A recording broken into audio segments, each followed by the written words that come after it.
Classes में अब तक हम लोगों ने बेसिकली प्रोटीन के स्ट्रक्चर्स के बारे में स्टडी कर लिया और देख लिया कि प्रोटीन्स का स्ट्रक्चर्स किन किन कैटेगरी या लेवल पे है, like as primary, secondary, tertiary and quaternary.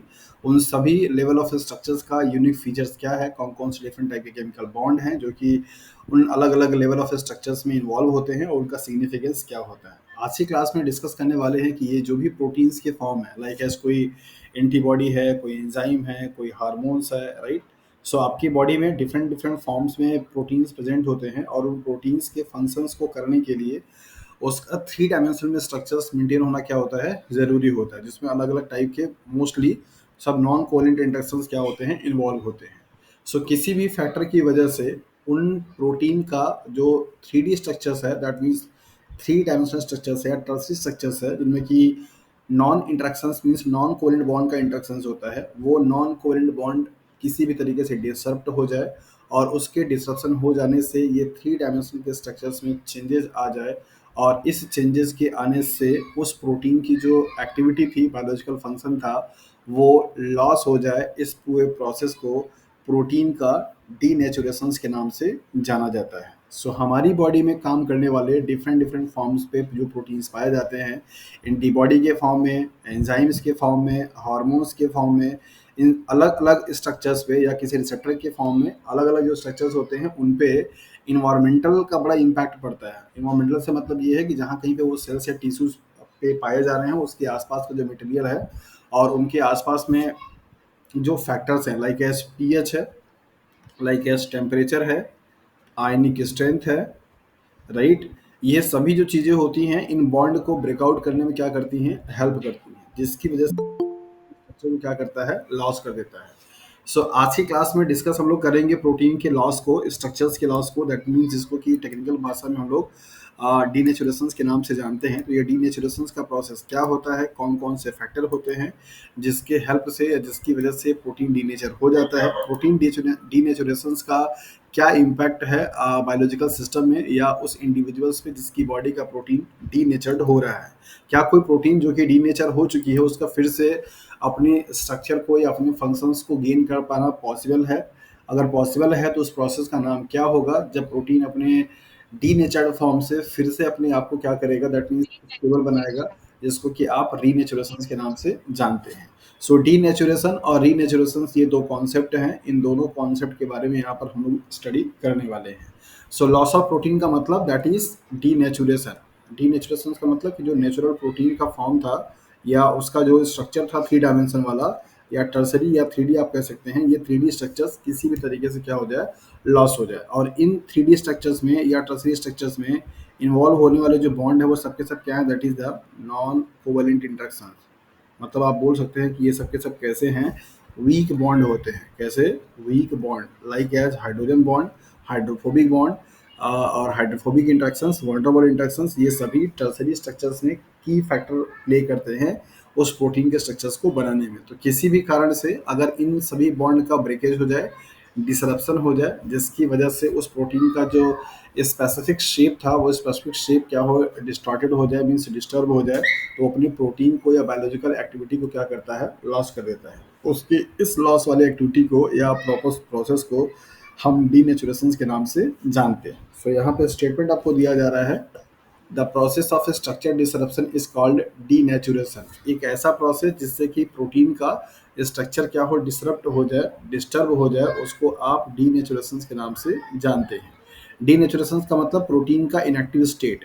कैसा इनएक्टिव स्टेट? अगर आपसे बोल दिया जाए कि कोई प्रोटीन आपकी डीनेचर हो चुकी है, यहाँ पे याद रखिए कि डीनेचुरेशन में और इनएक्टिवेशन में दोनों में डिफरेंस है। इनएक्टिवेशन और डीनेचुरेशन ये दोनों प्रोसेस क्या होते हैं, अलग अलग होते हैं। लाइक एस डीनेचर्स का मतलब हो जाता है कि प्रोटीन अपने स्ट्रक्चर्स को लॉस कर देता है। इनएक्टिव का मतलब ये हो गया कि उसके लिए सूटेबल जो कंडीशन था वो कंडीशन अभी उसको नहीं मिल पा रहा है जिसपे वो काम कर सकता है। उसके स्ट्रक्चर में कोई चेंजेस नहीं आया है, लेकिन हर एक प्रोटीन को फंक्शन करने के लिए एक ऑप्टिमम कंडीशन की रिक्वायरमेंट होती है, ऑप्टिमम टेम्परेचर की रिक्वायरमेंट होती है, ऑप्टिमम पीएच की रिक्वायरमेंट होती है और ऑप्टिमम कॉन्सेंट्रेशन की रिक्वायरमेंट होती है।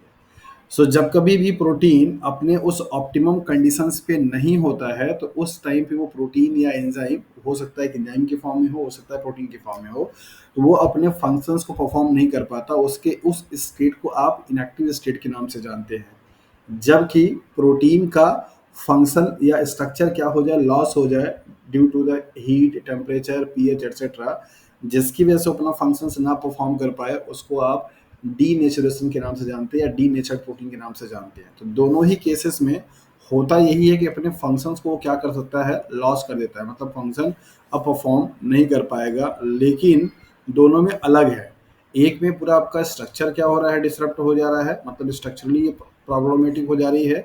और इनएक्टिव कंडीशंस का मतलब क्या हुआ कि ऑप्टिमम जो कंडीशन था वो ऑप्टिमम कंडीशन अभी उसको नहीं मिल पा रहा है। जैसे फ्रिज में जो आप खाना रखते हैं वो खाना आपका खराब नहीं होता है, क्योंकि वहाँ पे माइक्रोबियल एक्टिविटी क्या हो जाती है, स्लो हो जाती है। तो ऐसा इसलिए हो जाता है कि माइक्रोबियल एक्टिविटी को परफॉर्म करने के लिए 28 से 35 डिग्री सेल्सियस टेम्परेचर की क्या होती है, रिक्वायरमेंट होती है। इस टेम्परेचर पे नॉर्मली अमूमन जो भी हमारे आसपास में बैक्टीरिया होते हैं या फंगस होते हैं वो बहुत अच्छे तरीके से क्या करते हैं, ग्रो करते हैं।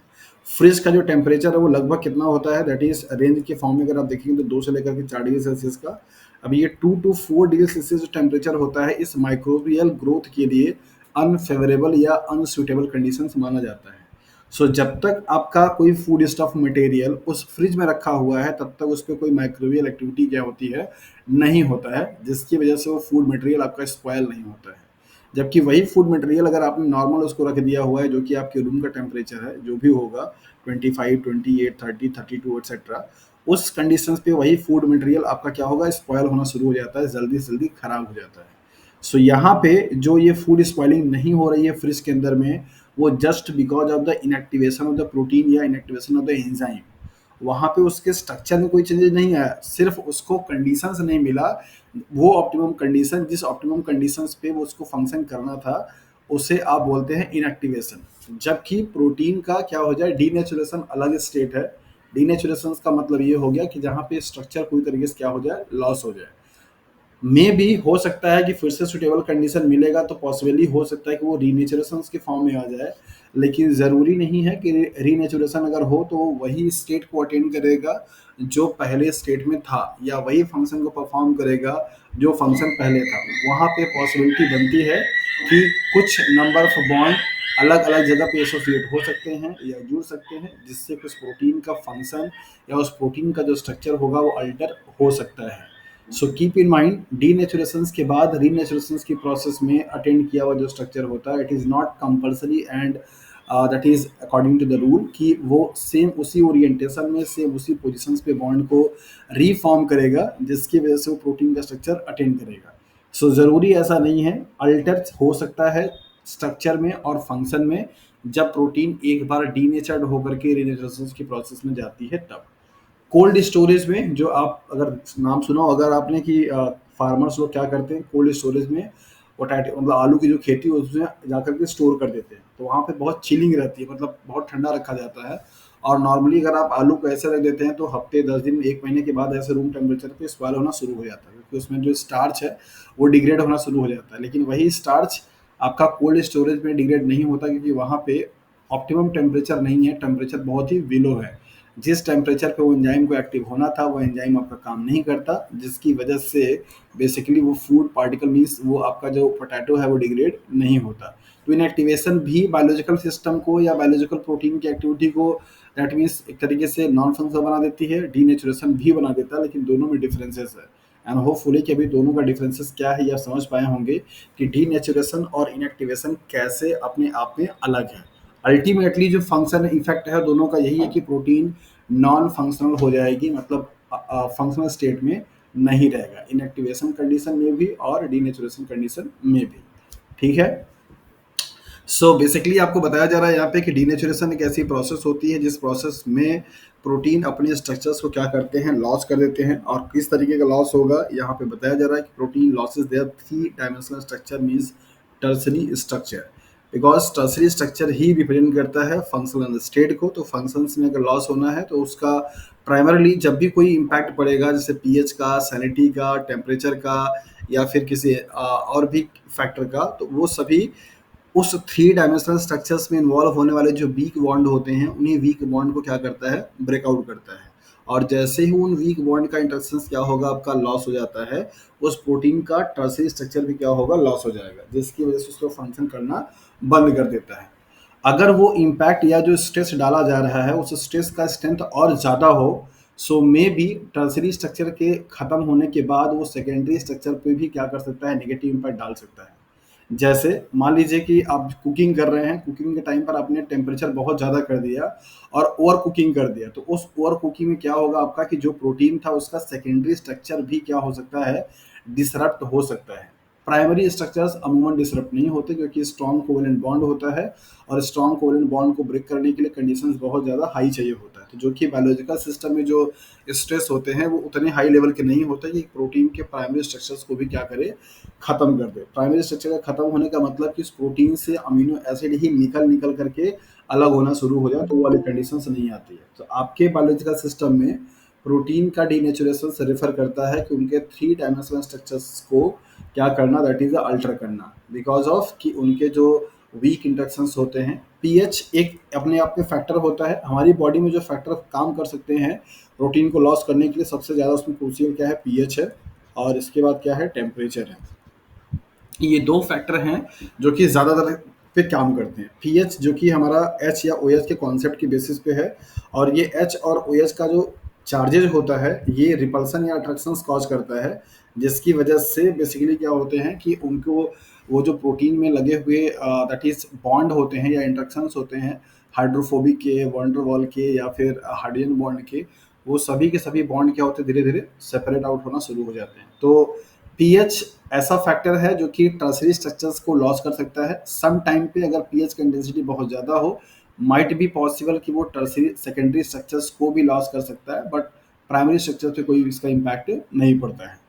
सो यहाँ पर आपको बताया जा रहा है कि making it biologically active means denaturation की प्रोसेस के थ्रू प्रोटीन अपना स्ट्रक्चर्स को लॉस करेगा, और उस टाइम पे बायोलॉजिकली क्या होगा, इनएक्टिव हो जाएगा, मतलब अब उसका जो फंक्शन होगा बायोलॉजिकल सिस्टम में अब वो परफॉर्म नहीं करेगा। सो बायोलॉजिकली इनएक्टिव होने का मतलब कि उसका फंक्शन जो था वो फंक्शन लॉस हो गया। यहाँ पे आपको एक डायग्राम दिखाया जा रहा है। नॉर्मली ये प्रोटीन है और इस प्रोटीन का ये थ्री डायमेंशनल स्ट्रक्चर्स है, जहाँ पे अलग अलग टाइप के क्या है, केमिकल बॉन्ड्स इस तरीके से लगे हुए हैं। हाइड्रोजन बॉन्ड है, हाइड्रोफोबिक बॉन्ड है, डाइसल्फाइड बॉन्ड है, या जो भी है। सो यहाँ पे लॉस ऑफ बायोलॉजिकल एक्टिविटी का मतलब डीनेचुरेशन। डीनेचुरेशन में आप यहाँ पे देख रहे हैं कि जो सबसे इंपॉर्टेंट जो चीज़ है वो है फोल्डिंग। मैंने कल की क्लास में भी आपको बताया था कि प्रोटीन का टर्सरी जो स्ट्रक्चर है उस स्ट्रक्चर में फोल्डिंग बहुत इंपॉर्टेंट रोल प्ले करता है। अगर जितने भी पेप्टाइड के साइड चेन हैं अगर उनका प्रॉपर फोल्डिंग नहीं हुआ है, जिसको कि आप मिस फोल्डिंग के नाम से जानते हैं, मिस फोल्डिंग के होने की वजह से भी उस प्रोटीन का फंक्शन जो होता है वो लॉस हो जाता है, या बायोलॉजिकल एक्टिविटी क्या होती है, लॉस हो जाती है। तो यहाँ पे जब आप कोई भी कंडीशंस अप्लाई करते हैं तो उन कंडीशंस के वजह से उसके जो नॉन कोवेलेंट बॉन्ड के इंट्रैक्शंस होते हैं वो इंट्रैक्शंस क्या होते हैं, ब्रेकआउट होते हैं, और जिसकी वजह से उसकी फोल्डिंग का पैटर्न क्या होता है, चेंज हो जाता है। तो फोल्डिंग ही चेंज होना बेसिकली प्रोटीन के टर्सरी स्ट्रक्चर्स का स्टेट क्या करना, लॉस होने के बराबर होता है। तो यहाँ पर आप फिगर ये देख सकते हैं कि ये वाले साइड में प्रोटीन पूरा प्रॉपर्ली क्या है, फोल्ड है, जबकि यहाँ पर आपको दिखाई दे रहा है कि समवॉट एक्सटेंडेड हो चुकी है। तो ये कंडीशन है दैट इज डीनेचुरेशन का। और अगर कंडीशंस फिर से सुइटेबल मिलता है तो उस कंडीशन में प्रोटीन हो मतलब प्रॉबेबली कि अपने फंक्शन को क्या करेगा, अटेंड कर लेगा। ऐसा करने के लिए अपने वो स्ट्रक्चर को क्या करेगा, पहले मेंटेन करेगा। जो भी डिफरेंट टाइप से केमिकल बॉन्ड बने हुए थे उन केमिकल बॉन्ड का पहले से रीगेनिंग होगी, तब जाकर के प्रोटीन क्या करेगा, फंक्शन परफॉर्म करेगा। इसी डीनेचुरेशन और रीनेचुरेशन की प्रोसेस को लेकर के एक एक्सपेरिमेंट भी किया गया था।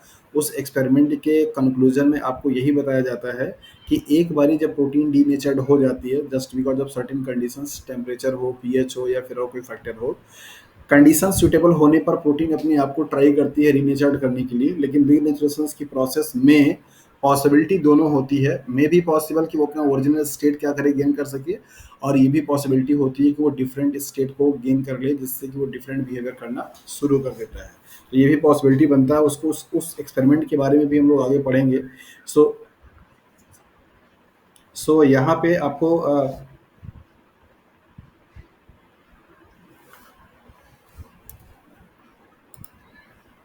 Hello, hello, Yes, sir. आवाज आ Yes, रहा sir. है, Yes, sir. आवाज आ रहा है। Yes, sir. अच्छा, आ रही है। सॉरी फॉर इंटरप्शंस, 2 मिनट के लिए मैं माइक अभी ऑन कर रहा हूँ, जस्ट अ मिनट। मैं 600 वाला नंबर तक हो गया है। कहाँ? देखिए अभी नंबर तक पे मिला बिल्कुल। बेसी बात की हुई है। ये तो नो दिखा रहा है। हाँ? क्यों नहीं दिखा रहा ये किसका लिस्ट है? आप बोलो, रुको रुको रुको रुको। है? अच्छा, क्लास 6 रॉबर्ट्स ली। सही है। ये सिलेक्टेड वालों की लिस्ट है नहीं। कितने लोगों को हुआ है? तो ये देखो। चलिए अच्छा ठीक है, मैं देखती हूँ। बताना सेक्शन थोड़ी हुआ होगा, हमारा लिखना बहुत ज़्यादा होता है।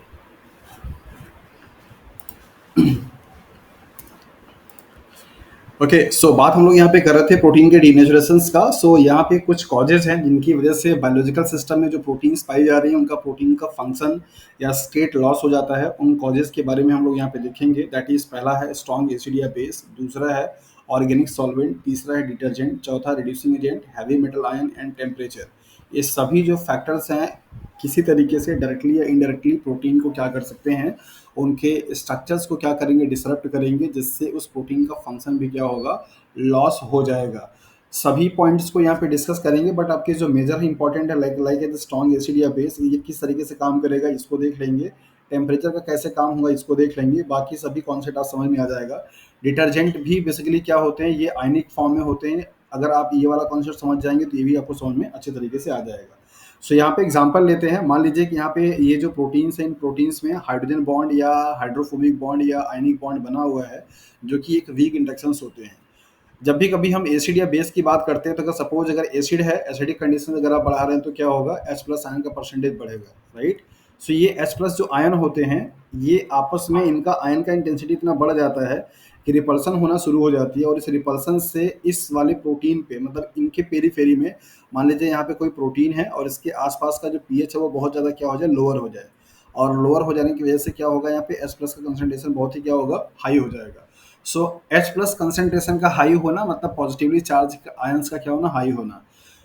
सो ये जो पॉजिटिवली चार्ज आयंस होते हैं, दो तरीके से काम करते हैं। अगर यहाँ पे ये जो प्रोटीन इन्वॉल्व हो रही है, इस पे कोई नेगेटिवली चार्ज स्पेयर है, तो यहाँ पे क्या करेंगे, जाकर के बाइंड करते हैं। तो ये जब बाइंड करेंगे तो उसका खुद के चेन से जो भी इंट्रैक्शंस होगा, उस इंट्रैक्शंस को डिसरप्ट करने का काम करेंगे। दूसरा तरीका होता है कि ये जो पॉजिटिव पॉजिटिव चार्जेस होते हैं, ये पॉजिटिवली चार्ज आयन भी आपस में क्या करते हैं, रिपल्सन करते हैं। और रिपल्सन से जो एनर्जी डिसिफर होती है उस एनवायरनमेंट में, सराउंडिंग में, उस एनर्जी से जो भी आपके नॉन कोवेलेंट इंट्रैक्शंस होते हैं, वो इंट्रैक्शंस सब क्या होते हैं, ब्रेकआउट हो जाते हैं। सो आयनिक स्ट्रेंथ का मतलब दैट इज स्ट्रॉन्ग एसिड या स्ट्रॉन्ग बेस में OH आयन या H प्लस आयन की वजह से ये आयनिक जो that is non covalent interactions होते हैं, वो क्या होते हैं, ब्रेकआउट हो जाते हैं, डिसरप्ट होते हैं। दो तरीके से आयंस का आयंस में आपस में रिपल्सन होना, रिपल्सन से आपको पता है अच्छी तरीके से कि एनर्जी क्या होती है, रेज आउट होती है। और वो एनर्जी चूंकि वेसिनिटी में होती है, मतलब ये जो प्रोटीन है, इस प्रोटीन के आसपास का ही जो पीएच मीडिया वो चेंज हुआ है, तो काफी क्लोज वेसिनिटी में होता है। सो उस रिपल्सन वाली एनर्जी का इम्पैक्ट उस प्रोटीन के जो वीक इंट्रैक्शंस होते हैं, that is hydrophobic, van der Waals, hydrogen bond या हाइड्रोफिलिक वाले टाइप के इंट्रैक्शंस, ये सभी इंट्रैक्शंस बहुत ही वीक माने जाते हैं। तो इन सभी इंट्रैक्शंस को वो रिपल्सन जो एनर्जी होती है वो क्या करती है, एक तरीके से डिसरप्ट कर देती है। और जैसे ही ये प्रोटीन का स्ट्रक्चर या ये प्रोटीन का जो बॉन्ड होता है डिसरप्ट होता है, उसका स्ट्रक्चर क्या होगा, आपका लॉस हो जाता है। और एक बारी अगर वो प्रोटीन का स्ट्रक्चर लॉस हो गया तो प्रोटीन का फंक्शन भी क्या होगा, लॉस हो जाएगा। सो चार्ज वाला जो कॉन्सेप्ट होता है, वहां पे दो थ्योरी आपको याद रखनी है। सेम सेम चार्जेस के बीच में रिपल्सन होना। दूसरा, अगर वो जो प्रोटीन है, जैसे सपोज अगर बेस की बात करें तो OH आयन है, तो अगर वो प्रोटीन अगर आपका कोई पॉजिटिवली चार्ज वाला है, मीन्स वहाँ पे ज़्यादातर प्रोमिनेंट क्या है, पॉजिटिवली चार्ज वाले अमीनो एसिड है, तो वो पॉजिटिव और नेगेटिव सराउंडिंग का, ये दोनों आपस में बहुत ज़्यादा अट्रैक्ट होते हैं। और उस अट्रैक्शन की वजह से प्रोटीन का कन्फर्मेशन चेंज होता है, क्योंकि उनके बीच में खुद के जो बॉन्ड बने हुए होते हैं, वो बॉन्ड बहुत वीकर होते हैं। और उनका वो बॉन्ड धीरे धीरे क्या होते हैं, टूटना शुरू हो जाते हैं, जिसकी वजह से वो प्रोटीन अपने फंक्शन को और अपने स्ट्रक्चर को क्या करता है, लॉस कर देता है। डिटर्जेंट भी पॉजिटिव या नेगेटिव आयन की फॉर्म में होते हैं मोस्ट ऑफ द टाइम पर। आपने देखा होगा जैसे EDTA एक एजेंट होता है, मतलब एक डिटर्जेंट है जो कि कैल्शियम को बाइंड करता है, राइट। तो मतलब डिटर्जेंट मॉलिक्यूल भी क्या करते हैं, जाकर के एक नॉन कोवेलेंट इंटरेक्शन को स्टैब्लिश करते हैं। याद हो अगर आप लोगों को पहले की क्लासेस में पढ़ाया था कि मेम्ब्रेन में जो पेरीफेरल प्रोटीन्स या इंटीग्रल प्रोटीन्स पाई जाती हैं, उन प्रोटीन्स को लिपिड से ब्रेकआउट करने के लिए या सेपरेट करने के लिए भी डिटर्जेंट को क्या किया जाता है, यूज किया जाता है। तो ये डिटर्जेंट जो होते हैं वो आयनिक इंटरेक्शंस को डिसरप्ट करने में क्या करते हैं, हेल्प करते हैं। तो यही यहाँ पे भी वही काम करेंगे कि जो प्रोटीन्स में नॉन कोवेलेंट इंटरेक्शंस हैं, उन इंटरेक्शंस को ये डिटर्जेंट मॉलिक्यूल ब्रेकआउट करने में क्या करते हैं, यूज होते हैं। रिड्यूसिंग एजेंट जैसे लाइक एज आप कोई भी एजेंट ऐसा हो जहाँ से, रिड्यूसिंग का मतलब जो कि रिड्यूस करे, खुद क्या हो जाए, ऑक्सीडाइज हो जाए और वो दूसरे को क्या करे, रिड्यूस करे। सो रिड्यूसिंग एजेंट भी बेसिकली क्या होते हैं, बॉन्ड को ब्रेकआउट करने में हेल्प करते हैं, मतलब बॉन्ड को डिसरप्ट करते हैं। हाइड्रोजन अगर होगा तो वहाँ से हाइड्रोजन को रिप्लेस कर सकते हैं। तो इस तरीके से ये सभी केमिकल जो इंटरेक्शंस होता है, उन केमिकल इंटरेक्शंस को अल्टर करने में क्या करते हैं, रोल प्ले करते हैं। और उन्हीं अल्टरेशंस की वजह से प्रोटीन मॉलिक्यूल का जो थ्री डायमेंशनल स्ट्रक्चर्स होता है या ट्रसी स्ट्रक्चर्स होता है, वो क्या होता है, अल्टर हो जाता है। तो अल्टीमेटली जो भी आपके पॉजिटिव फैक्टर्स हैं डीनेचुरेशन वाले, उन सभी का जो गोल होता है या जो सभी का टारगेट है, to alter the chemical interactions in the tertiary structure of the protein. Tertiary structure of the protein के केमिकल इंटरेक्शंस को क्या कर देना, अल्टर कर देना। इन सभी का यही एक कॉमन क्या होता है, फंक्शन होता है। तरीका अलग अलग होगा सबका, सब अलग अलग अप्रोच से काम करेंगे। जैसे हैवी मेटल्स है, वहाँ पे भी वो क्या है, पॉजिटिव चार्ज है, उसका भी काम वही होगा जो कि जिस तरीके से एस प्लस काम करेगा। तो अल्टीमेटली ये जो फैक्टर्स आपको बताए जा रहे हैं, स्ट्रॉन्ग एसिड का, सॉल्वेंट का, डिटर्जेंट का, या रिड्यूसिंग एजेंट का, हैवी मेटल्स का, टेम्परेचर का, ये सब एक फैक्टर हैं। इनमें से कोई भी फैक्टर अगर उस प्रोटीन के सराउंडिंग में बहुत ज़्यादा मात्रा में होगा, सो हाई कंसंट्रेशन में होगा, तो इसका मतलब क्या हो जाएगा कि प्रोटीन का जो स्ट्रक्चर होगा वो लॉस हो जाएगा। और इसी लॉस हुए स्टेट को आप डीनेचुरेशन के नाम से जानते हैं। सो बेसिकली प्रोटीन या एंजाइम्स के स्ट्रक्चर्स को लॉस होने वाली प्रॉपर्टी, जिसको कि डीनेचुरेशन के नाम से जाना गया, उसी डीनेचुरेशन की प्रोसेस को सही तरीके से समझने और जानने के लिए इन्होंने क्या किया, एक्सपेरिमेंट किया था, जिसको कि आप क्रिस्टिशियंस एंड फिंसेस एक्सपेरिमेंट के नाम से जानते हैं। ये राइबो न्यूक्लियस एक जो कि एंजाइम है, जिस पे कि इन्होंने क्या किया था, काम किया था। और इन्होंने काम करके यही बताया कि बेसिकली जब प्रोटीन डीनेचर्ड हो जाती है और उसको जब कंडीशंस दिया गया और रीनेचुरेशन हुआ, तो वहाँ पे कुछ केमिकल बॉन्ड क्या हो गए, अल्टर हो गए थे। मतलब जहाँ जहाँ पे डाइसल्फाइड बॉन्ड बनी थी, सेम उसी उसी जगह पे डाइसल्फाइड बॉन्ड नहीं बना। हालांकि वो प्रोटीन अपने थ्री डायमेंशनल स्ट्रक्चर को गेन तो किया, लेकिन उसकी स्ट्रक्चर पहले वाली प्रोटीन से कंपेरेटिवली क्या थी, अलग थी। तो इनका एक्सपेरिमेंट का यही कंक्लूजन निकल कर आता है। सो इन्होंने एक एक्सपेरिमेंट किया, वो क्या था, an enzyme having 13,700 gram molecular weight है ये इस प्रोटीन का, दैट इज राइबोन्यूक्लियस का, contain 120 amino acids with 4 disulphide bond. 124 amino acids होता है इस पूरे राइबोन्यूक्लियोज में, और यहाँ पे 4 क्या होते हैं, डाइसल्फाइड बॉन्ड होते हैं। In presence of urea, urea एक डीनेचुरेंट होता है जो कि डीनेचुरेशन में क्या करता है, हेल्प करता है। और मार्केटोइथेनॉल, जिसे कि आप रिड्यूसिंग एजेंट के नाम से भी जानते हैं। ये दोनों ही बेसिकली प्रोटीन को डीनेचर करने में क्या करते हैं, हेल्प करते हैं। मतलब ये प्रोटीन के डीनेचुरेशन वाले क्या हैं, एजेंट हैं। मार्केटोइथेनॉल एक केमिकल होता है और यूरिया भी आपका क्या है, केमिकल है। यूरिया का लगभग 8 मोलरिटी या 6 मोलरिटी का जो कॉन्सेंट्रेशन होता है, वो प्रोटीन को डीनेचर करने में क्या करता है, हेल्प करता है।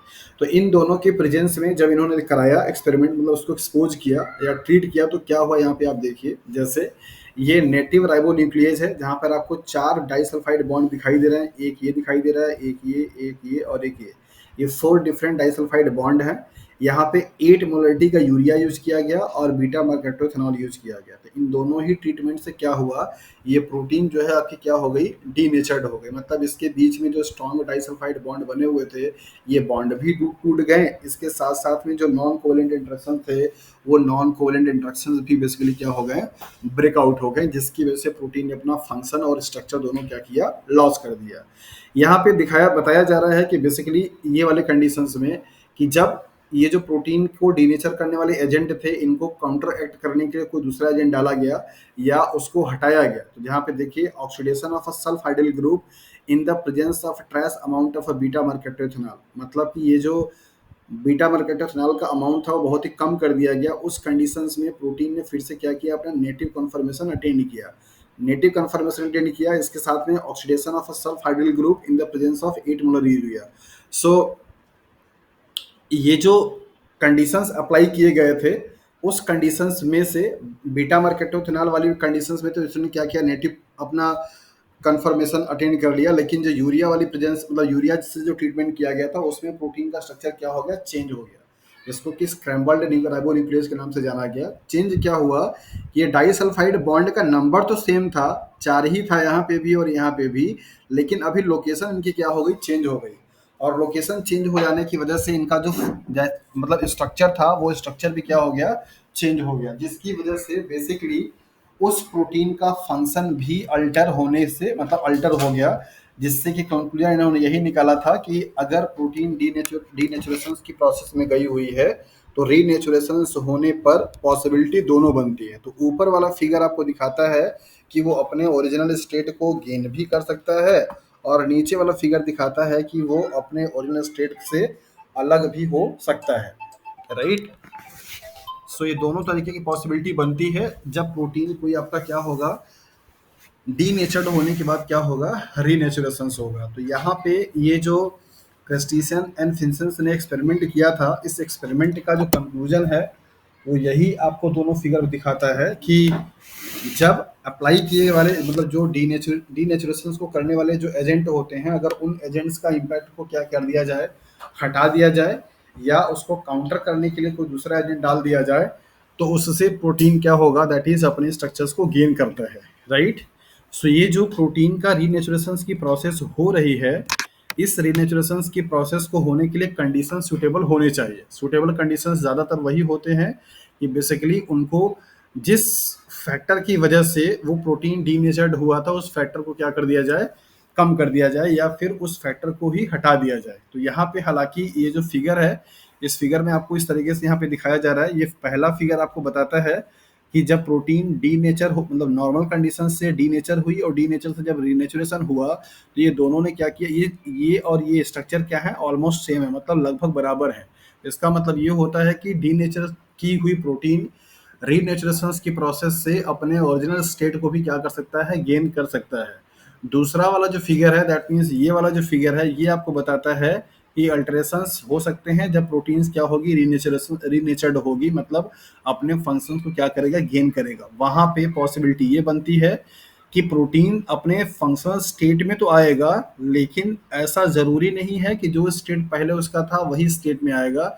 यहाँ पे ये वाली जो प्रोटीन है ये फंक्शनल स्टेट तो है, लेकिन इसमें डाइसल्फाइड बॉन्ड का लोकेशन क्या है, अलग अलग है, जिसकी वजह से उस प्रोटीन का स्ट्रक्चर ही क्या हो गया, चेंज हो गया। और आपको अच्छे तरीके से पता है कि किसी भी प्रोटीन का लाइक एज आपने एंजाइम तो पढ़ा ही है, आपको मालूम है कि हर एक एंजाइम का स्पेसिफिक एक शेप होता है, और अगर उस शेप में कोई भी कन्फर्मेशन चेंजेस अगर आ जाते हैं तो वो एंजाइम काम करना बंद कर देता है। तो सेम वही कॉन्सेप्ट यहाँ पे भी है, क्योंकि एंजाइम्स भी क्या होते हैं, प्रोटीन होते हैं। तो अगर प्रोटीन का स्ट्रक्चर मीन्स टर्सरी स्ट्रक्चर अगर चेंज हो जाता है, जिसका मतलब उसका फंक्शन भी क्या होगा, चेंज हो जाएगा। तो इसका मतलब क्या हुआ कि राइबोन्यूक्लियस जो है इस वाले से क्या होगा, ये अलग होगा। मतलब जो नेटिव राइबोन्यूक्लियस है उसके कंपैरेटिवली अगर आप देखेंगे तो स्क्रम्बल्ड वाले राइबोन्यूक्लियस का क्या होगा, फंक्शंस अलग होगा, या उसकी एक्टिंग। राइबोन्यूक्लियस क्या है, मतलब कि ये आरएनए पे काम करने वाला एक एंजाइम है, राइट। तो आरएनए पे काम करने वाला एंजाइम का मतलब क्या हुआ कि स्पेसिफिक जगह पे काम कर रहा होगा। तो ये वाले का और ये वाले का जो साइट होगी वो क्या होगी, अलग अलग होगी, मतलब अलग अलग लोकेशन पे क्या करेंगे, काम करेंगे। जबकि ये दोनों क्या होंगे, अलग अलग नहीं होंगे, क्योंकि इन दोनों का स्ट्रक्चर वही है जैसा कि नेटिव कन्फर्मेशन में था। सो नेटिव कन्फर्मेशन और स्क्रैम्बल कन्फर्मेशन का मतलब ये हुआ कि जो उसका नेटिव का मतलब जो उसका ओरिजिनल था, और स्क्रैम्बल का मतलब जो कि प्रोटीन को लॉस होने के बाद फिर से क्या हुआ, रीगेन किया, दैट मीन्स रीनेचुरेशन की प्रोसेस हुई। So this is all about the Christian Anfinsen's experiment, जो कि राइबोन्यूक्लियस पे किया गया था। और ये एक्सपेरिमेंट इन्होंने किया था प्रोटीन के डीनेचुरेशन और रीनेचुरेशन की प्रोसेस को स्ट्रांगली प्रूफ करने के लिए कि एक बायोलॉजिकल सिस्टम में ये दोनों प्रोसेस होते हैं कि नहीं, और अगर हो रहा है तो उसका कॉन्सिक्वेंसेस क्या होगा। सो इस एक्सपेरिमेंट को अगर दो लाइन में समझे तो ये कि बायोलॉजिकल सिस्टम में प्रोटीन का डीनेचुरेशन और रीनेचुरेशन प्रोसेस स्पॉन्टेनियसली होती रहती है बेस्ड ऑन द कंडीशंस। मतलब कंडीशंस जैसा होगा, अगर फेवरेबल नहीं होगा तो वो प्रोटीन आपकी क्या होगी, दैट इज डिसरप्ट हो जाएगी, डीनेचर हो जाएगी। और अगर फिर से बायोलॉजिकल कंडीशंस अगर आपके फेवरेबल मिले तो वो प्रोटीन खुद को क्या करेगा, रीगेन करेगा। दूसरा पॉइंट यहाँ पे निकल करके ये आता है कि डीनेचुरेशन के बाद जब प्रोटीन का रीनेचुरेशन हो रहा है सो पॉसिबिलिटी वहाँ पे दोनों की है, मे बी कि वो अपने ओरिजिनल फॉर्म को स्टेट को गेन करे या फिर थोड़ा अल्टर होकर के गेन करे। सो यही एक्सपेरिमेंट का क्या था, कॉन्सेप्ट था। तो अभी आपको प्रोटीन के स्ट्रक्चर्स के लॉस के बारे में, दैट मीन्स डीनेचुरेशंस के बारे में पढ़ाया गया, और उनके जो अलग अलग फैक्टर्स हैं, दैट इज किसकी वजह से वो हो सकता है, ये भी स्टेटमेंट आपको यहाँ पे समझा दिया गया। सो ये जो एक्सपेरिमेंट था, जिससे कि ये प्रूफ होता है कि डीनेचुरेशन और रीनेचुरेशन की प्रोसेस कैसे बायोलॉजिकल सिस्टम में हो रही है और उन दोनों का आउटकम क्या है। होपफुली कि अभी इसको समझ में आ गया होगा और आप लोगों को क्लियर हो गया होगा। अगर किसी को भी कहीं कुछ डाउट है तभी आप पूछ लीजिए, फिर इसके बाद हम लोग आगे की तरफ मूव करेंगे।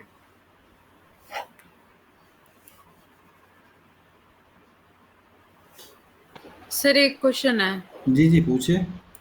जैसे हमने फर्स्ट वाले केस में जिसमें रीनेचरेशन के बाद सेम ही स्ट्रक्चर बनाए, इसमें तो हमने लेकिन बीटा कैप्टोनॉल भी लिया है, ये हमने पहले भी लिया था। हम्म। तो इस केस में मतलब समझिए इसने सेम एजेंट लिया है, बस खाली यूरिया 8 मोलैरिटी वाला यूरिया हटा दिया है। मतलब यहाँ पे आप ये देखिए कि ये दोनों एजेंट थे साइमल्टेनियसली, ठीक है, मतलब कि 8 मोलर यूरिया और बीटा मरकप्टोएथेनॉल ये दोनों का ही मिक्सर था, और उस मिक्सर के की वजह से प्रोटीन पूरी तरीके से क्या हुआ, डिसरप्ट हुआ। लेकिन जब इनको अलग अलग ट्रीटमेंट दिया गया तो ये इस तरीके से बिहेव किया, मतलब एक अकेला जो फैक्टर है उस फैक्टर का इम्पैक्ट क्या है और इन दोनों का साइमल्टेनियसली इम्पैक्ट क्या है, ये दोनों आपको दिखाया जा रहा है। ओके, गॉट इट सर, ठीक है। मतलब तो ये फैक्टर्स हर प्रोटीन के लिए अलग अलग होंगे, मतलब एग्जैक्टली exactly. जैसे हालांकि वैसे आप ये समझिए कि 8 मोलर जो यूरिया होता है वो बहुत ही स्ट्रांग तरीके का प्रोटीन डीनेचुरेंट एजेंट माना जाता है। नॉर्मली प्रोटीन को डीनेचर कराने के लिए किए जाते हैं, लेकिन चूंकि यहाँ पे डाइसल्फाइड बॉन्ड का कॉन्सेप्ट था, उनको पहले से ही ये राइबोन्यूक्लियस की पूरी मैपिंग थी कि हाँ यहाँ पे क्या स्ट्रक्चर होता है, और इस डाइसल्फाइड बॉन्ड को ब्रेक करने के लिए जो डीनेचुरिंग एजेंट था वो स्ट्रांग होना चाहिए था, इसलिए यहाँ पे दोनों के कॉम्बिनेशंस को अप्लाई करके दिखा गया। और तब उन्होंने ये पाया कि हाँ ये दोनों एजेंट और उसकी मोलरिटी भी, ये 8 मोलर जो यूरिया है ना, ये आपके एग्जाम में सवाल पूछा जा चुका है कि यूरिया का कितना मोलरिटी कॉन्सेंट्रेशन एज अ डीनेचुरेंट के रूप में यूज किया जाता है, 6 मोलरिटी, 5 मोलरिटी, 8 मोलरिटी, इस तरीके से। तो आप इसको याद रखिएगा, नॉर्मल कंसंट्रेशन पे रहेगा तो ये एज अ डीनेचुरेंट काम नहीं करता है, उस टाइम पे फिर एज अ नाइट्रोजन का सोर्स काम करता है। लेकिन जब इसकी मोलरिटी 8 हो जाए या 8 से ज़्यादा हो जाए तो उस कंडीशंस पे ये एज अ प्रोटीन की डीनेचुरेशन में काम करना शुरू कर देता है। दूसरा, आपको ये भी पता है कि ये बीटा मरकप्टोएथेनॉल जो है ये करता क्या है, डाई सल्फाइड बॉन्ड को ब्रेकआउट करने में क्या करता है, हेल्प करता है, ठीक है। अगर आपने एंटीबॉडी पढ़ा है तो आपको एंटीबॉडी में भी यही पढ़ाया जाता है कि बीटा मरकप्टोएथेनॉल के ब्रेक कर देने से जो एंटीबॉडी के डाइसल्फाइड बॉन्ड होते हैं सब ब्रेकआउट हो जाते हैं। तो यहाँ पे ये एक डीनेचुरेंट एजेंट था और ये एक डाइसल्फाइड बॉन्ड को ब्रेक करने वाला रिड्यूसिंग एजेंट था। दोनों का नेचर भी आपसे पूछा जाता है, तो लिख लीजिएगा, यहाँ पे मैंने ये दे दिया है लिख करके। यूरिया जो होगा वो डीनेचुरेंट होगा और बीटा मरकप्टोएथेनॉल जो होगा वो रिड्यूसिंग एजेंट होगा। तो इन दोनों के इम्पैक्ट से प्रोटीन का स्ट्रक्चर क्या हुआ, लॉस हुआ। और दोनों में से जब एक एक एजेंट को अलग अलग करके देखा गया तो यहाँ पे पाया गया कि जो बीटा मरकप्टोएथेनॉल था उसके प्रेजेंस में तो प्रोटीन का डाइसल्फाइड बॉन्ड वहीं पे बना, लेकिन यूरिया के प्रेजेंस में ऐसा नहीं हुआ। तो ये दोनों जो चीज़ें हैं वो इस बात को प्रूफ करती हैं कि डीनेचुरेशन होने के लिए कंडीशन सुटेबल होना चाहिए। मतलब ये जो कंडीशन है इस प्रोटीन को डीनेचर करने के लिए सफिशिएंट नहीं था, उस स्टेट में भी प्रोटीन ने अपने आप को क्या किया, रीगेन किया। और रीगेन इस तरीके से किया कि जो डाइसल्फाइड बॉन्ड का लोकेशन था एग्जैक्टली वही बना जहाँ पे पहले बना हुआ था, और जबकि 8 मोलर जो यूरिया था वहाँ पे इस तरीके से नहीं बना, मतलब वहाँ पे प्रोटीन का स्ट्रक्चर क्या हुआ, चेंज हुआ।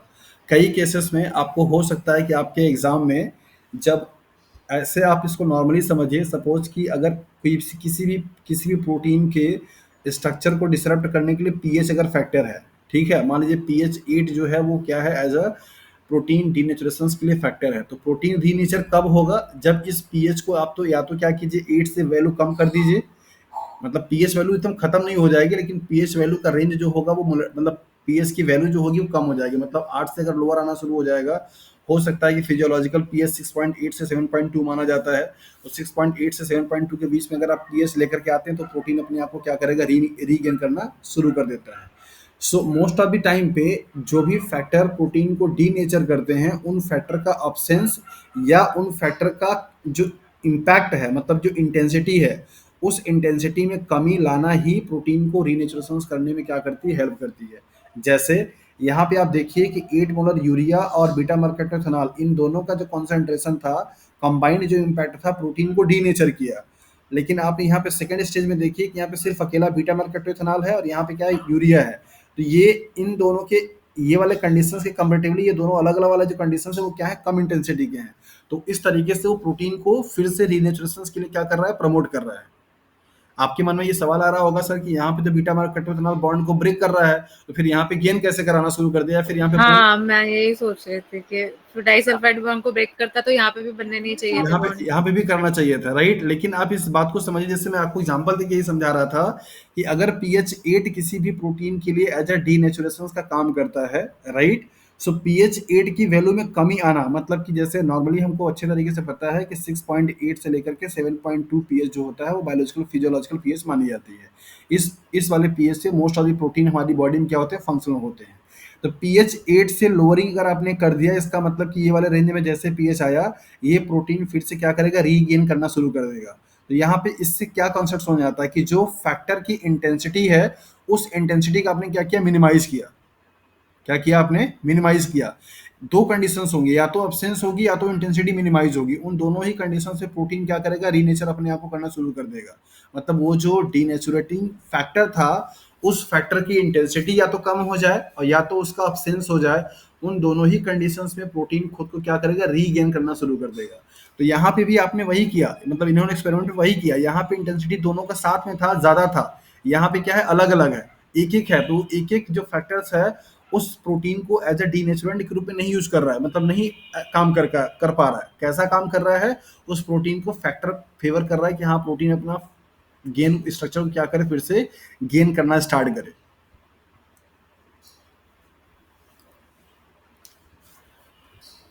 ठीक ओके। है सर, गॉट इट। सो आपको इस वाले टॉपिक से सवाल कैसे बनते हैं, अब इसको ध्यान से दीजिए। मतलब कभी कभी आपको ऐसे डायरेक्टली ये ऐसे नहीं बनेगा। जो इस वाले एक्सपेरिमेंट से सवाल आपको बनना होगा वो ये पहला ही है कि यूरिया किस तरीके का यूज किया जाता है, कौन सा टाइप के एजेंट है। तो आप याद रखिएगा कि ये डी नेचुरेंट है। मोलरिटी कितनी है, 8 मोलर यूरिया का। बीटा मर्केटोथेनॉल एक रिड्यूसिंग एजेंट है जो कि डाइसल्फाइड बॉन्ड को क्या करता है, ब्रेकआउट करने का काम करता है। इन एक्सपेरिमेंट का आउटकम यही था कि डीनेचुरेशन और रीनेचुरेशन की प्रोसेस रिवर्सिबल होती है। फेवरेबल कंडीशन और अनफेवरेबल कंडीशन पे डिपेंड करता है। प्रोटीन के फंक्शनल स्टेट को लॉस कराने के लिए कंडीशंस अनफेवर होते हैं, तो उस अनफेवर कंडीशन में प्रोटीन अपने स्ट्रक्चर्स को और फंक्शन को लॉस कर देती है। जैसे कहीं भी, जब कभी भी व्हेनेवर पॉसिबल होता है, प्रोटीन के सराउंडिंग में कंडीशंस अगर फेवरेबल वाले आएंगे तो वो अपने स्ट्रक्चर को फिर से रीगेन करना शुरू कर देता है, जिसको कि रीनेचुरेशन के नाम से जाना जाता है। ठीक है। सवाल आपसे बनता है जैसे लॉस ऑफ प्रोटीन या डीनेचुरेशन के टॉपिक से कि बेसिकली अगर आप कोई भी, जैसे कि एक पेपर में भी सवाल था कि कोई भी प्रोटीन के स्ट्रक्चर को या कोई भी प्रोटीन के फंक्शन को अगर आपको लॉस कराना है तो क्या फैक्टर हो सकते हैं, क्या क्या फैक्टर बन सकते हैं जिससे कि प्रोटीन अपना फंक्शन लॉस कर देता है। तो यहाँ पे फैक्टर्स तो वो पॉसिबल सारे लिख दिए गए हैं। बायोलॉजिकल सिस्टम में ज़्यादातर आपको सिर्फ दो मिलेंगे, एक तो मिलेगा आपका पीएच और दूसरा मिलेगा आपका टेम्परेचर। यही दो पीएच और टेम्परेचर फैक्टर होते हैं जो कि सबसे ज़्यादा डोमिनेंट फॉर्म में क्या करते हैं, बॉडी में काम करते हैं। हमारी बॉडी का टेम्परेचर अप डाउन होने के बजाय कांस्टेंट रहता है, इसलिए हमारी बॉडी पे टेम्परेचर का उतना इम्पैक्ट नहीं है। लेकिन पीएच क्या करता है, वेरी करता रहता है। तो पीएच के वेरी कर देने से प्रोटीन का वो होता रहता है। और जब हम लोग खाना पीना कुकिंग करते हैं तो उस टाइम पे टेम्परेचर का इम्पैक्ट बहुत ज़्यादा होता है।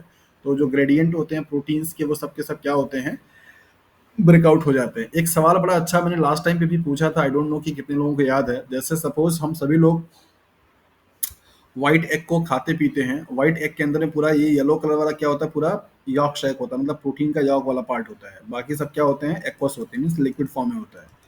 और इसकी ऊपर की वाली जो कोट होती है वो कैल्शियम कार्बोनेट की बनी होती है, CaCO3 की। मतलब कि पूरी तरीके से नॉन परफोरेटेड है, मतलब कि यहाँ पे पॉसिबल नहीं है कि कोई भी वाटर मॉलिक्यूल क्या करे, इवेपोरेट कर जाए।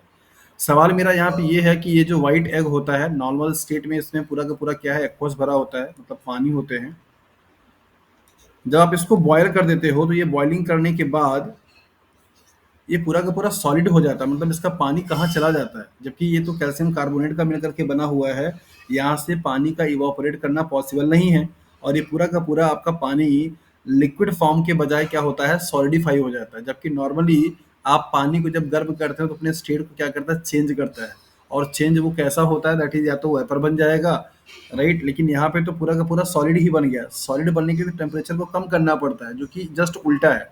तो क्या कोई इसकी केमिस्ट्री को या बायोलॉजी को समझा सकता है कि ऐसा क्यों है कि व्हाइट एग को अगर आप गर्म करते हैं या बॉयल करते हैं तो पूरा का पूरा अंदर का जो एक्वस मटेरियल है वो पूरा सॉलिडिफाई हो जाता है।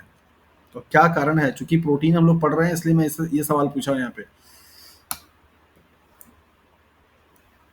सर जो वाटर मॉलिक्यूल है वो उसके बॉन्ड को ब्रेक करने में यूटिलाइज हो जाते हैं, प्रोटीन के बॉन्ड को ब्रेक करने में। उसके बॉन्ड को ब्रेक करने में लग जाएंगे। Very good. और कोई?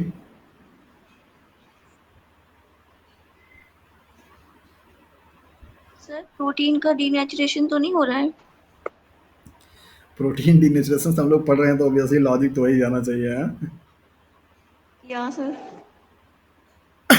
थोड़ा मैं कुछ अच्छा आंसर सुनना चाह रहा हूँ ऐसे वन लाइनर नहीं कि हाँ डीनेचुरेशन हो रहा है या बॉन्ड ब्रेक हो जा रहे हैं। कुछ थोड़ा डिटेल्स में जानना सुनने की इच्छा रख रहा हूँ कि अभी आप लोग बताइए मुझे ये सर ऐसा ये क्यों हो जा रहा है कि यहाँ पे एक्वस जो चीज़ है वो सॉलिडिफाई क्यों हो जा रही है। ये सारा जो टॉपिक आपने यहाँ पढ़ा है ना उसी से ये पूरी तरीके से बेस्ड है। तो अगर आप थोड़ा सा अप्रोच लगाएंगे तो आपको समझ में आ जाएगा। वैसे पॉइंट ठीक है आप लोगों का, मतलब कि प्रोटीन डीनेचर हो जा रही है और एक ने बताया कि बॉन्ड ब्रेक हो जा रहे हैं।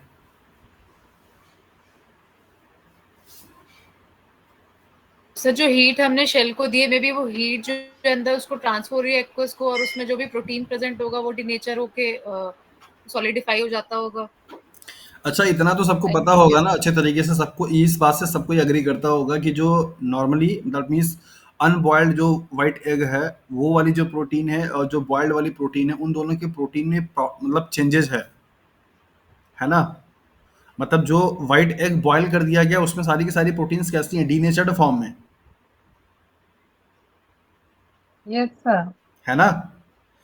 क्योंकि जब आपने टेम्परेचर दिया, आप यहाँ पे ध्यान दीजिए, प्रोटीन मॉलिक्यूल्स का जब यहाँ पे क्या होगा, ब्रेक डाउन होगा, मतलब पेप्टाइड बॉन्ड अगर ब्रेकआउट होंगे तो यहाँ पे वाटर मॉलिक्यूल निकलेगा या लगेगा? हाइड्रोलिसिस सर से तो लगे, सर। यूज यूटिलाइज होगा सर वाटर मॉलिक्यूल। जब यहाँ पे प्रोटीन मॉलिक्यूल्स में अमीनो एसिड्स क्या होंगे, ब्रेकआउट होंगे, तो वाटर मॉलिक्यूल लगेगा ना। यस बोलिए भाई। सर। प्लस लगेगा। तो इसका मतलब क्या हुआ कि जब हीटिंग आपने यहाँ पे दिया तो ये प्रोटीन जो थे, मतलब हीट बॉयल आप करते हैं, बॉयल का मतलब कि 100 से ज़्यादा टेम्परेचर आप उस टाइम पे इम्पोज करते हैं। अगर आपने प्रेशर कुकर में कर दिया है तो लगभग वो 120 121 टेम्परेचर हो जाएगा। अगर नॉर्मली आपने ओपन ऐसे किसी पतीले में किया है तो वहाँ पे 100 डिग्री सेल्सियस तो होगा ही होगा। तो वो 100 डिग्री सेल्सियस का टेम्परेचर प्रोटीन के लिए बहुत ज़्यादा हो जाता है, क्योंकि नॉर्मली लिविंग सिस्टम का बॉडी का टेम्परेचर 35 37 38 28 इस तरीके से वेरी करता है। तो कहाँ 37, कहाँ आपने 100 इम्पोज कर दिया। तो 100 डिग्री सेल्सियस टेम्परेचर प्रोटीन के स्टेबिलिटी के लिए बड़ा खतरनाक है। उस कंडीशंस पे सारे के सारे जो प्रोटीन इस पूरे एग में पाए जा रहे थे वो सब प्रोटीन क्या हो गया, डीनेचर होना शुरू हो गए। डीनेचर का मतलब कि वहां पे टर्सरी स्ट्रक्चर तो लॉस हुआ ही हुआ, लेकिन इसके बाद आपने इतना ज्यादा इंटेंसिटी और इतना ज्यादा टाइम तक आपने हीट इंपोज कर दिया टेम्परेचर को कि वो सब अमीनो एसिड के फॉर्म में आना शुरू हो गए। और अगर अमीनो एसिड के फॉर्म में आना शुरू होंगे इसका मतलब वहां पे पेप्टाइड बॉन्ड टूटेगा। और पेप्टाइड बॉन्ड जब टूटेगा इसका मतलब क्या होगा, सब वाटर मॉलिक्यूल क्या होंगे वहां पे यूज हो जाएंगे। जब वाटर मॉलिक्यूल यूज हो जाएगा तो वाटर मॉलिक्यूल वहां पे बचेगा नहीं, और वाटर जब बचेगा नहीं तो क्या हो जाएगा, दैट इज सॉलिडिफाई। तो जो प्रोटीन नॉर्मली टर्सरी स्ट्रक्चर्स में थी, जो कि फंक्शनल स्टेट में था, हीट को इम्पोज करके वो प्रोटीन को पूरा क्या कर दिया गया, डीनेचर्ड कर दिया गया उस लेवल का कि वहां पे हाइड्रोलिसिस टाइप के रिएक्शंस होना शुरू हो गया। मतलब कि पूरा का पूरा वाटर मॉलिक्यूल कंज्यूम होना, यूज होना शुरू हो गया। इस जिसकी वजह से आपको ये कैल्शियम कार्बोनेट की लेयर के बावजूद भी अंदर में पूरा मटेरियल आपको सॉलिडिफाई दिखाई देना शुरू कर देता है। तो आप साइंटिफिकली ये बता सकते हैं कि जो बॉयल्ड एग होता है उस बॉयल्ड एग में जो प्रोटीन था वो सब का सब क्या हो गए, डीनेचर्ड हो गए, राइट। येलो वाला जो पार्ट है वो भी पूरा क्या है, लिपिड कंटेनिंग होता है, हाईली न्यूट्रिएंट होता है, वहां पे भी सब क्या हो गया, डीनेचुरेशन हो गया। सो इसीलिए प्रेफर किया जाता है, मतलब जो लोग खाते पीते हैं वो लोग, उनके लिए सजेशंस होता है कि मतलब कि अनबॉयल्ड एग को अगर आप खाते हैं या कच्चा अंडा खाते हैं तो आपके लिए ज़्यादा प्रोटीनियस होता है as compare to the boil वाले के। बॉयल वाले का प्रोटीन आपने क्या किया, सब खराब कर दिया है। उसमें ज़्यादा कुछ अब बचा नहीं है। अलग बात है कि जब आपने उसको नॉर्मल टेम्परेचर दिया तो कुछ प्रोटीन फिर से रीनेचर के फॉर्म में आए होंगे, लेकिन रीनेचरेशन का आने का मतलब ये नहीं कि वहाँ पे वाटर मॉलिक्यूल निकलना शुरू हो जाए, ऐसा नहीं होता है। सो कच्चे अंडे का टेम्परेचर देने पे सॉलिडिफाई होने के पीछे का जो लॉजिक था वो यही जो भी आप यहाँ पे पढ़ रहे थे, दैट इज द कि बॉन्ड का ब्रेकआउट होना जिसकी वजह से वाटर मॉलिक्यूल का क्या होना, यूज होना। क्या ये बात सबको समझ में आ रही है अभी जो मैं बता रहा हूँ? Yes, sir. It was a good question. समझ में आ गया? अभी दोबारा अभी Yes, जब sir. आपसे कोई आपका मित्र खाता हुआ दिखाई दे तो उससे पूछिएगा, ठीक है? कि जो ये खा रहे हो ये ज़्यादा बेहतर था या जो कच्चा वाला था वो ज़्यादा बेहतर था? हालाँकि आपको बता दें कि अगर कोई नॉर्मली मतलब व्हाइट जो एग है वो दूसरे स्पीसीज या दूसरे मेंबर्स का प्रोटीन है, राइट? तो कभी-कभी आपकी बॉडी में वो कच्चा प्रोटीन जा करके आपको एक तरीके का रिस्पॉन्स भी दे सकता है, मे बी दैट्स वाई हमेशा प्रेफर किया जाता है कि आप उसको कच्चे अंडे ना खाइए, या किसी को सजेस्ट नहीं किया जाता कि वो आपकी बॉडी के लिए एक तरीके से अनअडैप्टिव हो सकती है। मे बी कि वो डाइजेस्ट ही ना हो, मे बी आपको और एडवर्स इफेक्ट दिखाना शुरू कर दे, ठीक है? चलिए, होपफुली कि अभी प्रोटीन डीनेचुरेशन पे काफ़ी लंबी डिस्कशन हो गई और इससे सवाल अगर आएगा तो आपको आसानी से कर ले जाएंगे, कोई प्रॉब्लम यहाँ पे नहीं होना चाहिए।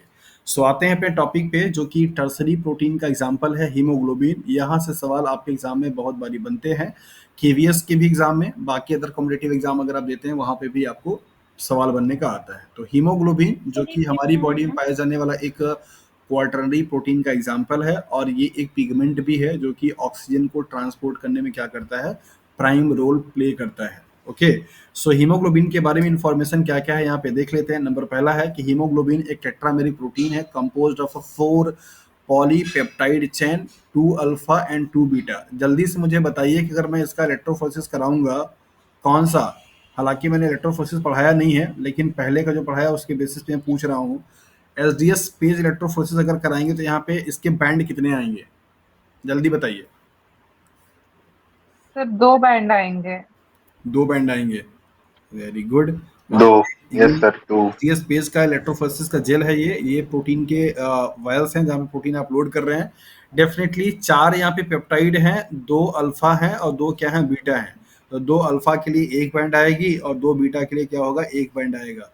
सो ये एक हेटेरोमेरिक टेट्रापेप्टाइड है जिसके लिए 2 बैंड आएंगी। पेप्टाइड यहाँ पे 4 होंगे, 4 में से 2 आपके एक टाइप के, 2 आपके एक टाइप के। 2 जो होंगे वो बेसिकली क्या होंगे, अल्फा, और 2 जो होंगे वो क्या होंगे, बीटा। राइट, तो इस तरीके से इससे भी आपके सवाल पूछे जाते हैं तो उनको भी आप अच्छे तरीके से समझते चलिए। तो हीमोग्लोबिन को आप बायोकेमिस्ट्री के स्टूडेंट होने के नाते कैसे डिफाइन करेंगे, haemoglobin is a tetrameric heterotype protein है, राइट? मतलब कि इसके जो 4 टेट्रामर प्रोटीन है वो सेम टाइप के नहीं है, 2 टाइप्स के हैं, अल्फा और beta. Each subunit contain heme group which is a non protein prosthetic group. बताया जा रहा है कि जितने भी आपके पेप्टाइड हैं, मतलब यहाँ पे 4 पेप्टाइड हो गए हीमोग्लोबिन में, और हीमोग्लोबिन के चारों पेप्टाइड में एक एक क्या है, हीम ग्रुप है। क्या है, हीम ग्रुप को मान लीजिए मैं एस से यहाँ पे रिप्रेजेंट कर दे रहा हूँ फॉर एग्जाम्पल के लिए, समझने के लिए। और ये जो हीम ग्रुप है वो क्या है, एक नॉन प्रोटीन प्रोस्थेटिक ग्रुप है। सवाल आपसे पूछ दिया जाता है कि हीमोग्लोबिन किस टाइप का प्रोटीन है, तो हीमोग्लोबिन एक कॉन्जुगेट टाइप का प्रोटीन है। कैसा है, कॉन्जुगेट प्रोटीन। कॉन्जुगेट प्रोटीन वो होते हैं जहां पे उस प्रोटीन में दो कंपोनेंट हो। कौन, एक आपका एपोप्रोटीन, एपोप्रोटीन मतलब कि प्रोटीनियस पार्ट, और दूसरा आपका होता है दैट इज द कोफैक्टर या कोएंजाइम या प्रोस्टैटिक ग्रुप जो कि नॉन प्रोटीनियस पार्ट होता है। तो मतलब मान लीजिए यहाँ पे प्रोस्टैटिक ग्रुप में लिख देता हूँ, ठीक है? तो कॉन्जुगेट एंजाइम का मतलब जिनकी जो प्रोटीन मॉलिक्यूल पूरी तरीके से सिर्फ प्रोटीन के ना हो, प्रोटीन के अलावा भी कुछ नॉन प्रोटीनियस पार्ट से भी मिलकर के बना हुआ हो, उसको आप कॉन्जुगेट प्रोटीन के नाम से जानते हैं। तो यहाँ पे एपोप्रोटीन जो होता है प्रोटीनियस पार्ट, प्रोस्थेटिक जो ग्रुप होती है वो नॉन प्रोटीनियस पार्ट को रिप्रेजेंट करता है। तो हीमोग्लोबिन के केस में प्रोस्थेटिक ग्रुप क्या है, हीम है, और हीम एक कैसा है, नॉन प्रोटीनियस प्रोस्थेटिक ग्रुप है, मतलब इसका नेचर प्रोटीन का नहीं होगा और ये हीमोग्लोबिन के लिए एज अ प्रोस्थेटिक ग्रुप का रूप में काम करेगा। और इन दोनों को मिला करके बेसिकली आपका क्या बनता है, होलो प्रोटीन्स बन जाते हैं, मतलब एक्टिव प्रोटीन्स बन जाती है, ठीक है? सो तीसरा स्टेटमेंट है oligomeric conjugated tetrapeptide chain linked with non covalent interactions. मतलब ये जो 4 आपके पेप्टाइड यहाँ पे दिखाई दे रहे हैं, ये चारों पेप्टाइड अल्फा बीटा, मतलब मान लीजिए ये अल्फा अल्फा है और ये आपके क्या है, दैट इज बीटा और बीटा है। इन सभी में आपस में जो बॉन्ड है वो कैसा है, that is the non covalent interaction, मतलब कि वीक बॉन्ड से क्या है आपस में जुड़े हुए हैं, may be hydrogen bond, hydrophobic bond, hydrophilic bond या आयनिक बॉन्ड, मतलब जिसमें कि सॉल्ट ब्रिज के नाम से जाना जाता है। सो ओलिगोमेरिक कॉन्जुगेटेड टेट्रापेप्टाइड चेन जो होंगे आपस में क्या होंगे, ये सभी जो बॉन्ड आपको यहाँ पे दिखाई दे रहे हैं वो सब क्या होंगे, आपके नॉन कोवेलेंट इंटरेक्शंस के नाम से जुड़े होंगे। अब ये नॉन कोवेलेंट इंटरेक्शंस में क्या क्या आएगा, सब आपको अच्छे तरीके से पहले ही बता दिया गया। Contain heme as a prosthetic group, सभी एज अ प्रोस्थेटिक ग्रुप के रूप में क्या करते हैं, हिम को कंटेन करते हैं। सो हिम क्या है, him is a iron containing porphyrin ring. ये जो हिम आपको यहाँ पे बताया जा रहा था कि जो पेप्टाइड में, मतलब चारों जो पेप्टाइड हैं उस पेप्टाइड के में एक हिम है, और ये heme as a prosthetic group में के रूप में काम करता है। और हिम अपने आप में क्या है, आयरन मेटल को कंटेन करने वाला पोरफायरिन रिंग है। पोरफायरिन रिंग क्या होगा, अभी थोड़ी देर में समझ में आपको आ जाएगा। इस आयरन एलिमेंट का बहुत बड़ा रोल होता है। आपसे सवाल मैंने प्रीवियस क्लास में पूछा था कि ऐसा क्यों है कि आपके एयर में oxygen, nitrogen, CO2, H2, argon, ये सभी के होने के बावजूद सिर्फ और सिर्फ ऑक्सीजन मॉलिक्यूल को ही हीमोग्लोबिन बाइंड करता है। उसका जवाब आपको इस क्लास में मिल जाएगा, बगैर मेरे डिस्कस किए ही आप समझ जाएंगे कि ऐसा क्यों होता है। सो यहाँ पे आपको बताया जा रहा है ये जो 4 पेप्टाइड यूनिट्स होती हैं उन सभी में हीम ग्रुप होता है, और हीम एक क्या है, आयरन कंटेनिंग पोरफायरिन रिंग है। तो मुझे आप बताइए कि एक हीमोग्लोबिन के मॉलिक्यूल्स में नंबर ऑफ Fe एटम कितने हो जाएंगे? 1. 4। 4।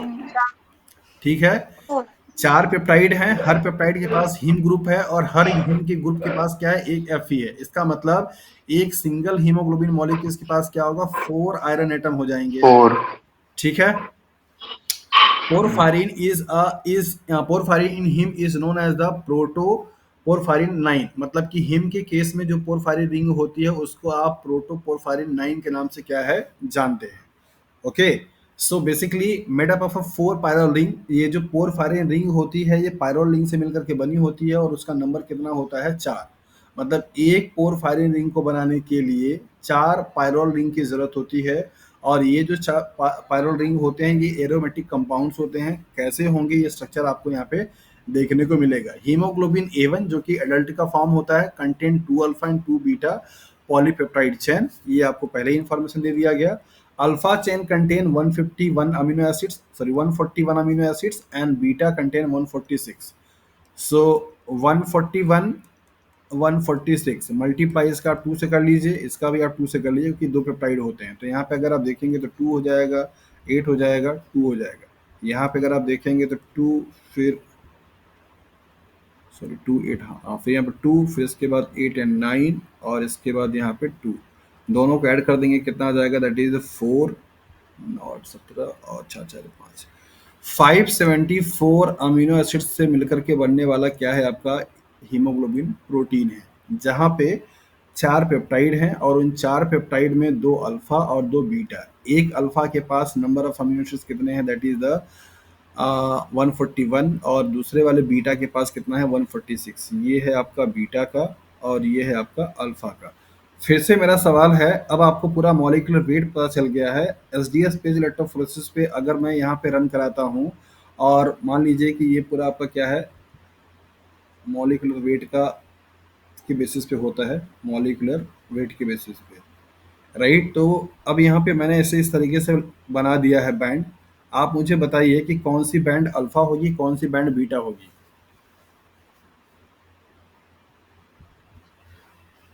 सर नीचे वाला बीटा होगा, ऊपर वाला अल्फा होगा। हाँ जी सर, नीचे वाले बीटा होगी और ऊपर वाला अल्फा होगा। तो लाइट वेट जो है वो ज्यादा रन करती है, तो 282 का जो है वो ज्यादा रन होगा, ज्यादा नीचे आएगी। अगर अल्फा नीचे होगा, तो बीटा सुजाता ऊपर। मुझे बताइए कि ये नीचे वाली जो बैंड है ये अल्फा है या बीटा? हाँ, अल्फा। Very good. अल्फा। और ये क्या होगा, नीचे होगा बीटा।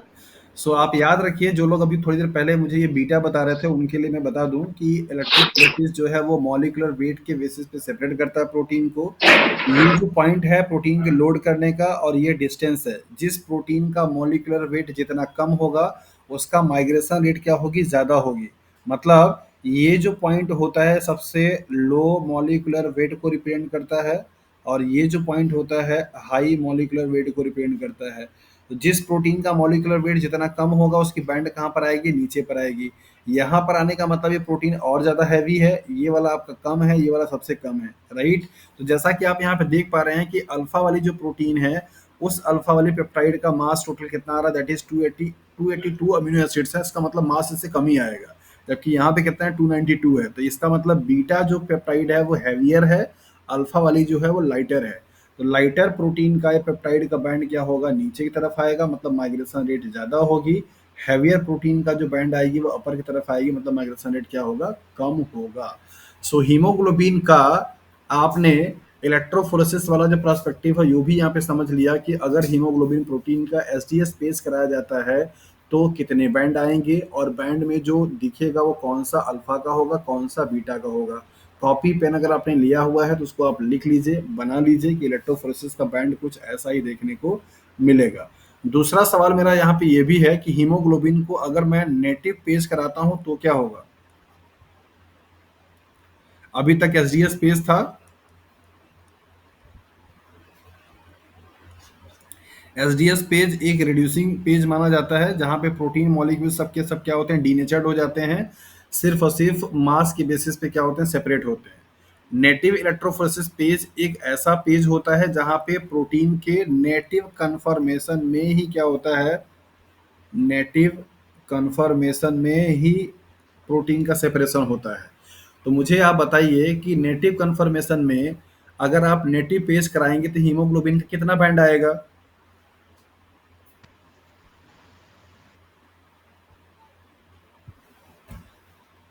ओके, मतलब अभी नेटिव पेज के बारे में आइडिया नहीं है, इसको पढ़ाना पड़ेगा। वैसे अभी आप जानकारी के लिए जान लें कि किसी भी प्रोटीन का अगर आपको उसका बायोलॉजिकल नेटिव नेटिव पेज का मतलब नेटिव कन्फर्मेशन, नेटिव कन्फर्मेशन का मतलब कि जो जिस स्टेट में या जिस फॉर्म में कोई प्रोटीन बायोलॉजिकल सिस्टम में पाई जाती है उसी फॉर्म में उसको सेपरेट करने की मेथड को आप नेटिव पेज इलेक्ट्रोफोरेसिस के नाम से जानते हैं, राइट।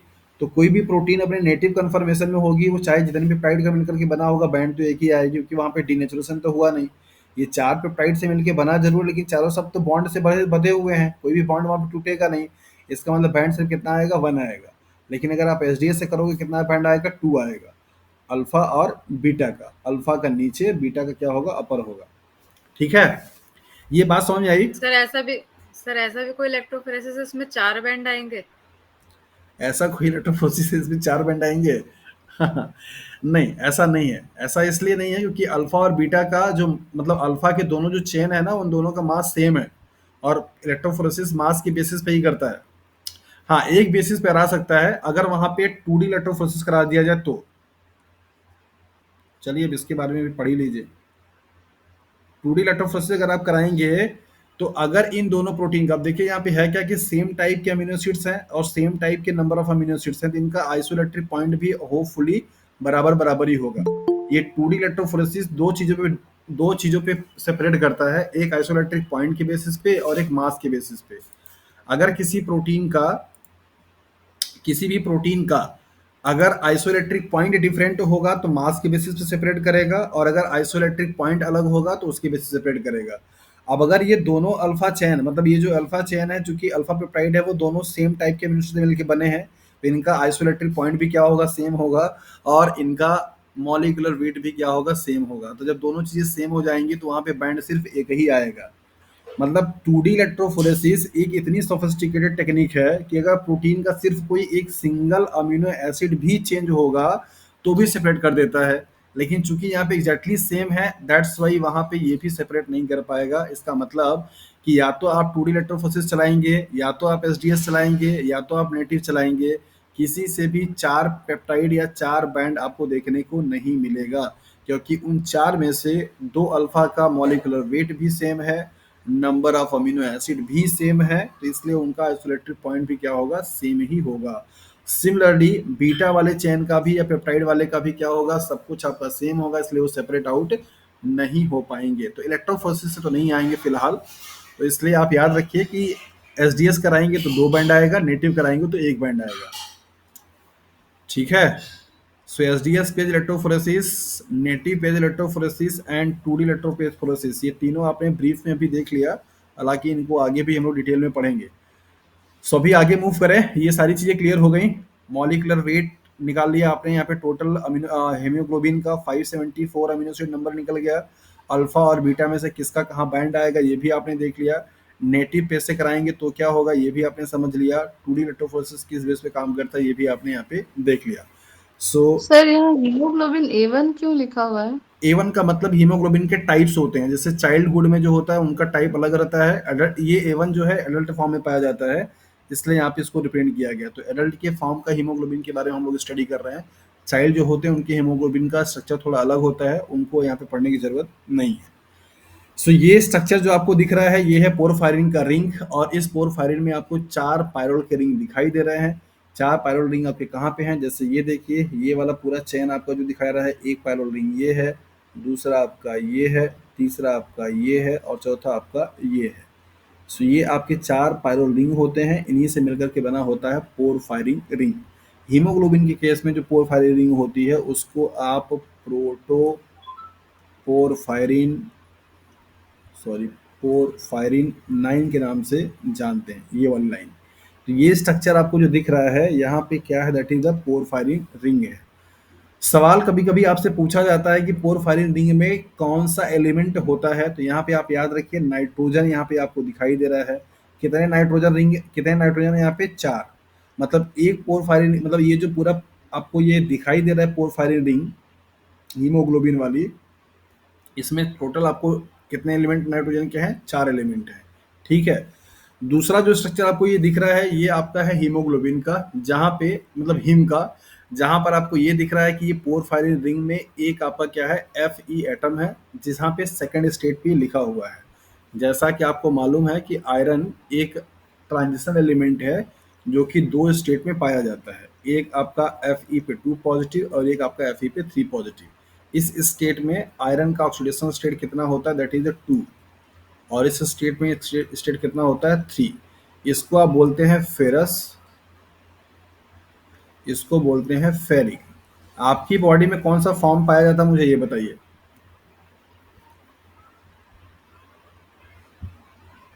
क्या सर? आपकी बॉडी में जो आयरन होता है इन दोनों में से कौन सा फॉर्म में होता है, Fe2 positive. Sir Fe2 positive. Ferrous. Okay, so ferrous state हमारी बॉडी के लिए ठीक है। और यहाँ पे इस स्टेट में जो ऑक्सीजन की बाइंडिंग होती है वो बेसिकली कैसा होता है, रिवर्सिबल नेचर का, मतलब बाइंड भी करेगा, छूट भी सकता है। ठीक है, इसलिए यहाँ पे सेकंड ये लिखा गया है। तो ये जो स्ट्रक्चर आपको दिख रहा है ये पूरा का पूरा किसका है, पूरे हिम ग्रुप का, जिसमें हिम ग्रुप में क्या है, 2 चीजें हैं। हिम ग्रुप पहले है क्या, एक फोस्फेटिक ग्रुप है किसका, हीमोग्लोबिन का, जो कि नॉन प्रोटीनस नेचर का है। एक हिम ग्रुप में एक आपका क्या है, दैट इज आयरन एटम है, और एक क्या है, पोरफायरिन रिंग है। और एक पोरफायरिन रिंग को बनाने के लिए यहाँ पे क्या है, 4 पायरोल रिंग क्या है, लगे हुए हैं। इस तरीके से आप यहाँ पे देख सकते हैं। तो कई सारा कॉन्सेप्ट आपके पास आ गया। हिम अपने आप में प्रोस्थेटिक ग्रुप है। हिम किससे मिलकर के बना है, पोरफायरिन रिंग से। और पोरफायरिन रिंग किससे मिलकर बना है, पायरोल रिंग से। पायरोल रिंग में कौन सा एटम है, नाइट्रोजन। और एक हिम ग्रुप में कितना Fe का है, दैट इज एक Fe का है। तो 4 पेप्टाइड के लिए 4 हिम ग्रुप, इसका मतलब 4 Fe एटम हो जाएगा। ठीक है, सो ऑक्सीजन का और आयरन का बाइंडिंग एफिनिटी ज्यादा बेहतर क्यों है, आप यहाँ पे देखिए। ऑक्सीजन जो कि एलिमेंटल स्टेट में अगर आप देखेंगे तो इसकी वैलेंसी कितनी होती है, 2, और ये चार्ज कितना होता है, नेगेटिव। सो 2 नेगेटिव और यहाँ पे 2 पॉजिटिव, इसका फॉर्मली एसोसिएशन बहुत अच्छे तरीके से हो जाता है। मतलब आयरन वो सरफेस प्रोवाइड करता है जहां पे ऑक्सीजन एलिमेंट का या ऑक्सीजन मॉलिक्यूल्स का अटैचमेंट बहुत अच्छे तरीके से हो, एज कंपेयर टू द बाकी किसी रेस्ट ऑफ द एलिमेंट के। जो भी गैसियस फॉर्म में पाए जाने वाले यहाँ पे मॉलिक्यूल हैं, इनमें से किसी की भी वैलेंसी 2 नहीं होती है और ना ही नेगेटिव होती है। नाइट्रोजन का अगर आप देखेंगे तो ये 3 होता है, और ये 3 साइन किस में आता है, पॉजिटिव में आता है। कार्बन की वैलेंसी 4 होती है, और CO2 चूंकि फॉर्म में है तो कंपाउंड हो जाएगा। सो रेस्ट ऑफ द जो गैसियस मॉलिक्यूल्स होते हैं उनमें से किसी की भी वैलेंसी 2 नहीं है, और 2 ना होने की वजह से उसका बाइंडिंग Fe के साथ में उतना बेहतर नहीं होता है। Fe का जो बाइंडिंग है ऑक्सीजन के साथ में बेहतर इसलिए है क्योंकि Fe 2 पॉजिटिव स्टेट में होता है, जहाँ पे उसका ऑक्सीडेशन स्टेट 2 होती है, मतलब उसके पास 2 इलेक्ट्रॉन की कमी है, 2 इलेक्ट्रॉन वो लॉस कर सकता है, और ऑक्सीजन को 2 इलेक्ट्रॉन की ज़रूरत होती है, वो नेगेटिवली चार्ज है। सो पॉजिटिव और नेगेटिव चार्ज का एसोसिएशन बहुत ही स्ट्रॉन्ग तरीके से होता है। दैट्स वाई, और आपको अच्छे तरीके से पता है कि ऑक्सीजन का हीमोग्लोबिन से जो बाइंडिंग होती है वो उसके पार्शियल प्रेशर पे क्या करता है, डिपेंड करता है। तो नाइट्रोजन के अलावा बाकी किसी भी गैसियस मॉलिक्यूल का कंसंट्रेशन आपके एयर में O2 से ज़्यादा नहीं है, राइट। अगर आप CO2 का देखेंगे तो 0.034 समथिंग पाया जाता है, जबकि इसका अगर आप देखेंगे तो आपको 20% के आसपास पाया जाता है, ये 78% होता है। तो 78% नाइट्रोजन का जरूर है, लेकिन नाइट्रोजन की बैलेंसी 3 है। नाइट्रोजन एक अपने आप में ही क्या है, बहुत ही स्ट्रांग मॉलिक्यूल होता है, बहुत ये इनर्ट मॉलिक्यूल माना जाता है। आपको अच्छे तरीके से पता होगा कि N2 गैस को आप यूज़ करते हैं चिप्स के पैकेट में, या जितने भी बेकरी के सामान आते हैं जिनको कि पैकेट में डाला जाता है, उन सभी पैकेट्स का टेस्ट कैसे बना रहता है, इसी N2 गैस की वजह से। आप चाहे चिप्स का पैकेट हो या कुरकुरे का पैकेट हो, आप खोल देते हैं और खोलने के बाद आप उसको रख दिए, देखिए उसका टेस्ट लॉस हो जाता है, क्योंकि ये N2 जो गैस था ये इनर्ट गैस है, और उसमें जितने भी चीज़ें यूज़ की गई थी उनको रिएक्ट होने से बचाने क्या करता है, काम करता है। लेकिन जैसे वो पैकेट खुल जाता है, एयर के कांटेक्ट में आएगा, सब उसमें जो फैट और घी यूज़ किए गए होते हैं सब ऑक्सीडाइज होना शुरू हो जाते हैं, इसकी उसका टेस्ट क्या होता है, खराब हो जाता है। तो नाइट्रोजन मॉलिक्यूल्स के पास वो अपने आप में क्या है, बहुत एक इनर्ट गैस है, मतलब एक इनर्ट मॉलिक्यूल है, गैस नहीं, इनर्ट मॉलिक्यूल है, और ट्रिपल बॉन्ड होता है, उस बॉन्ड को ब्रेक करना इतना आसान नहीं होता है। तो जितने भी गैसियस मॉलिक्यूल होते हैं उनमें से ऑक्सीडेशन स्टेट जो आयरन की है +2 का, उसके अपोजिट में नेगेटिव वैलेंसी सिर्फ ऑक्सीजन की होती है, और पार्शियल प्रेशर भी ज़्यादा होता है, इसलिए ऑक्सीजन मॉलिक्यूल आसानी से क्या करता है, बाइंड कर सकता है आयरन से, दैट मीन्स हीमोग्लोबिन से, जो कि उसका कंपोनेंट है rest of the gaseous molecule के कंपैरेटिवली। सो यहाँ पे जो स्ट्रक्चर आप ये देख रहे हैं, ये स्ट्रक्चर बेसिकली पूरा हिम ग्रुप का है, जहाँ पे एक आपका क्या है, आयरन एटम है, और एक आयरन एटम 4 आपके क्या है, नाइट्रोजन एटम से जुड़े हुए हैं। इन 4 में से 2 नाइट्रोजन के साथ में तो बॉन्ड कैसा, दैट इज द कोवलेंट है, और बाकी 2 कैसे हैं, आपके कोऑर्डिनेट बॉन्ड का भी एक एग्जांपल है। इसकी पूरी केमिस्ट्री को आज आप यहीं क्लियर ही कर लीजिए, इससे कोई भी सवाल है तो छूटना नहीं चाहिए। नाइट्रोजन यहाँ पे अगर आप देखेंगे तो नाइट्रोजन एक तरीके से क्या है, कोऑर्डिनेट बॉन्ड से जुड़ा हुआ है, ये दोनों, और ये दोनों कैसे हैं, कोवलेंट बॉन्ड से जुड़े हुए हैं। तो एक आयरन से 4 नाइट्रोजन जुड़ा हुआ है, आयरन का ऑक्सीडेशन स्टेट यहाँ पे क्या है, 2 है, और ये पूरा स्ट्रक्चर आप किसका देख रहे हैं, हिम ग्रुप का, और एक हिम ग्रुप में 4 पायरोल क्या है, आपके रिंग होते हैं। तो 4 पायरोल रिंग बना करके बनाएगा क्या, दैट इज द पोरफायरिंग रिंग।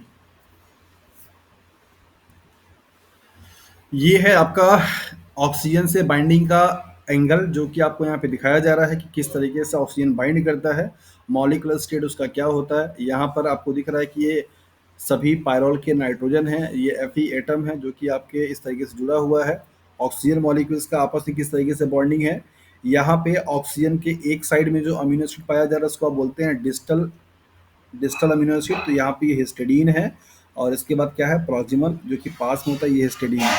तो हिस्टिडीन मॉलिक्यूल बेसिकली, हिस्टिडीन का एक एन आयरन से जुड़ा हुआ होता है और एक एन हाइड्रोजन बॉन्ड बनाता है, किससे, दैट इज द ऑक्सीजन से। तो इस तरीके से हीमोग्लोबिन में ऑक्सीजन और आयरन को बॉन्ड बनाने के लिए, स्टे करने के लिए हिस्टिडीन अमीनो एसिड का क्या है, रोल होता है उस हीमोग्लोबिन में। और 2 तरीके के हिस्टिडीन पाए जाते हैं, डिस्टल और प्रॉक्सिमल, दूर वाले और पास वाले। तो सवाल आपसे कैसे पूछा जाता है, इसको ध्यान दीजिए। हीमोग्लोबिन में डिस्टल हिस्टिडीन क्या करता है या कौन सा बॉन्ड बनाता है, तो यहाँ पे आप देखिए कि ये डिस्टल जो हिस्टिडीन है ये बेसिकली क्या कर रहा है, ये ऑक्सीजन से और इस डिस्टल हिस्टिडीन का नाइट्रोजन का हाइड्रोजन, ये क्या बना रहा है, हाइड्रोजन बॉन्ड बना रहा है। और इस केस में अगर आप देखेंगे तो यहाँ पे क्या कर रहा है, कोऑर्डिनेट बॉन्ड बना रहा है।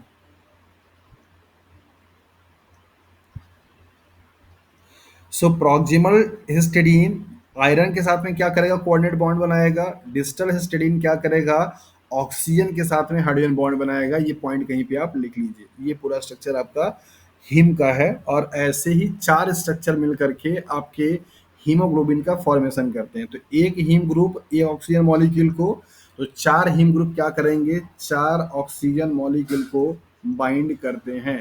तो सवाल फ्रिक्वेंटली आपसे ये भी पूछा जाता है कि a single haemoglobin molecules can bind how many number of oxygen molecule.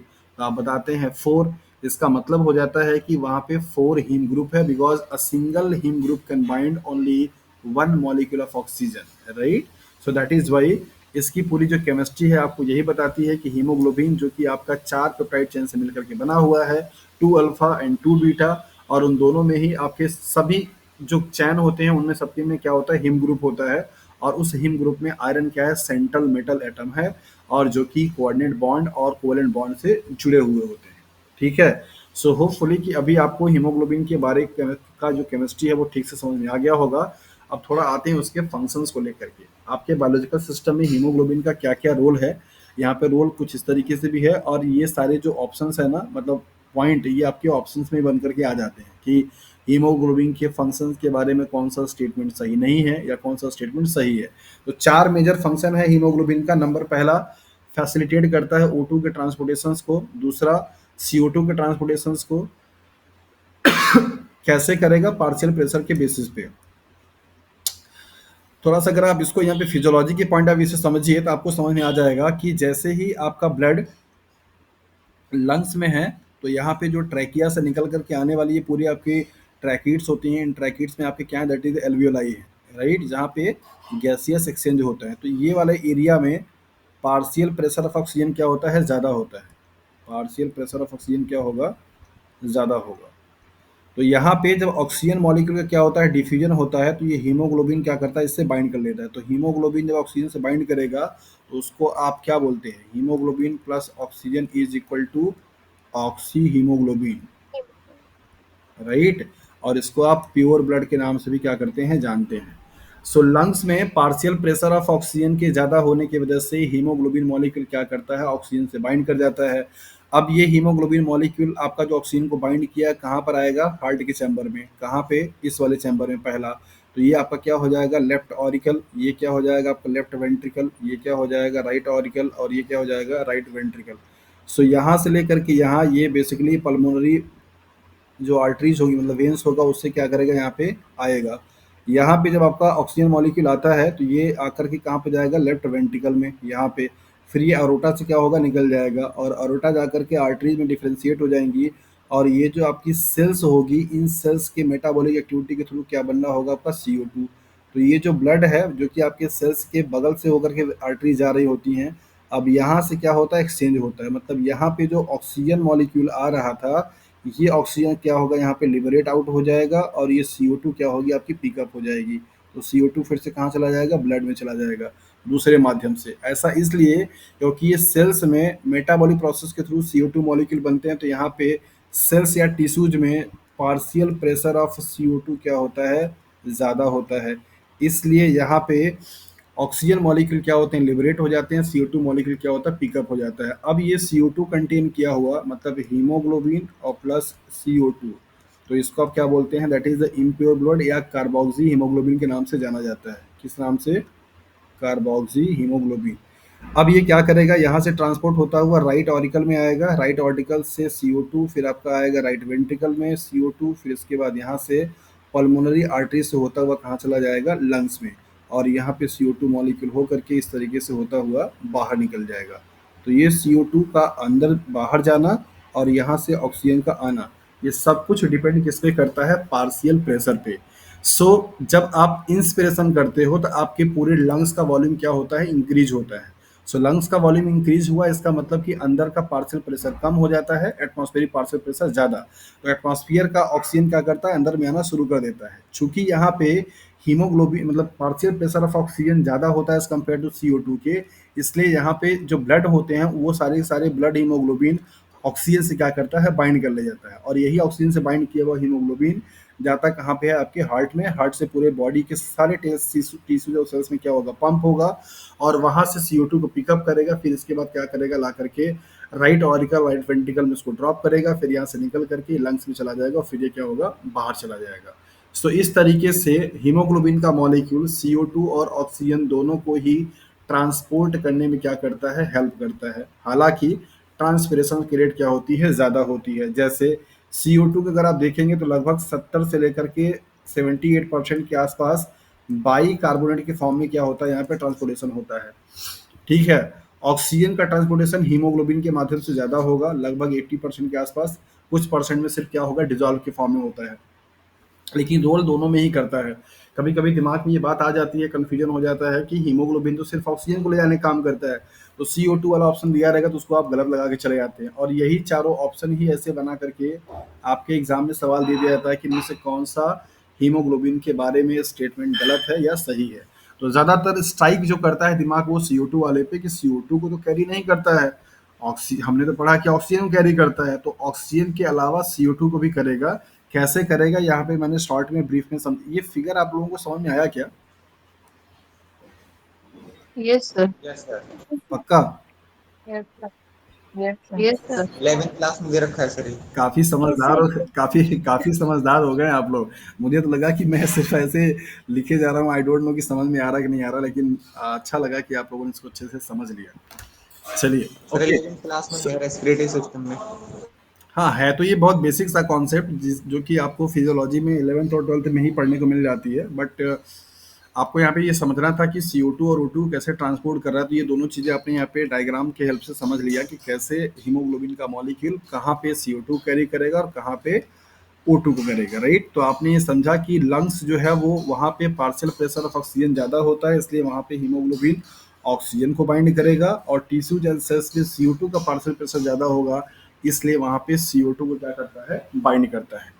सो दोनों को ट्रांसपोर्ट करेगा, क्लियर हो गया, ऑक्सीजन को भी और इसके साथ साथ में CO2 को भी। It has important role as a buffer, मतलब हीमोग्लोबिन मॉलिक्यूल्स के पास बफर वाली एबिलिटी भी होती है। बफर का रोल क्या होगा, रजिस्ट करेगा किसको, पीएच को, मतलब कि इसके पास ये एबिलिटी होगी कि जो आपका ब्लड का पीएच होगा ना उसको मेंटेन बनाए रखने में भी हेल्प करता है। और अगर वो पीएच डिस्टर्ब होना शुरू हो जाएगा तो सारी चीज़ें डिस्टर्ब होना शुरू हो जाती हैं। अभी आप आगे की क्लासेस में या स्लाइड में देखेंगे कि कैसे पीएच के अल्टर होने से हीमोग्लोबिन के ऑक्सीजन ट्रांसपोर्टेशन एक्टिविटी पे इम्पैक्ट पड़ता है, जिसको कि बोहर इफेक्ट के नाम से भी जाना जाता है। ठीक है, तो ये एज अ बफर का भी काम करता है, ये भी इसका फंक्शन है। इंपॉर्टेंटली आप यहाँ पे याद रखिए, it transport NO nitrous oxide, the ferrous oxide मतलब ferrous O2 binding site in haemoglobin also bind nitrous oxide या nitric oxide and an additional NO binding site is present in the beta chain. मतलब कि जो alpha और beta chain आपको दिखाई दे रहा था, इस वाले के पास NO से बाइंड करने के लिए भी क्या है, साइट होती है। तो कभी कभी ऑक्सीजन मॉलिक्यूल के अलावा हीमोग्लोबिन का बीटा जो चेन होता है वो NO को भी क्या करता है, बाइंड करता है। ये बड़ा इंपॉर्टेंट है, ये रेयरली आपको ऐसे पढ़ने को मिलता है, तो इसको आप नोट कर लीजिए। CO2 और O2 को, CO2 को और NO को, इन तीनों को ट्रांसपोर्ट भी करेगा। ये हालांकि प्राइम फंक्शन नहीं है बट है। और इसके बाद बफर का क्या करेगा, ये काम करेगा। So these are the 4 different functions of a haemoglobin molecule in our body. हमारी बॉडी में 4 डिफरेंट क्या है, ये फंक्शंस होते हैं। कैसे हीमोग्लोबिन का मॉलिक्यूल्स ऑक्सीजन मॉलिक्यूल से बाइंड करता है, इसको आप यहाँ पे देख लीजिए। Reaction between haemoglobin and oxygen is oxygenation not a oxidation.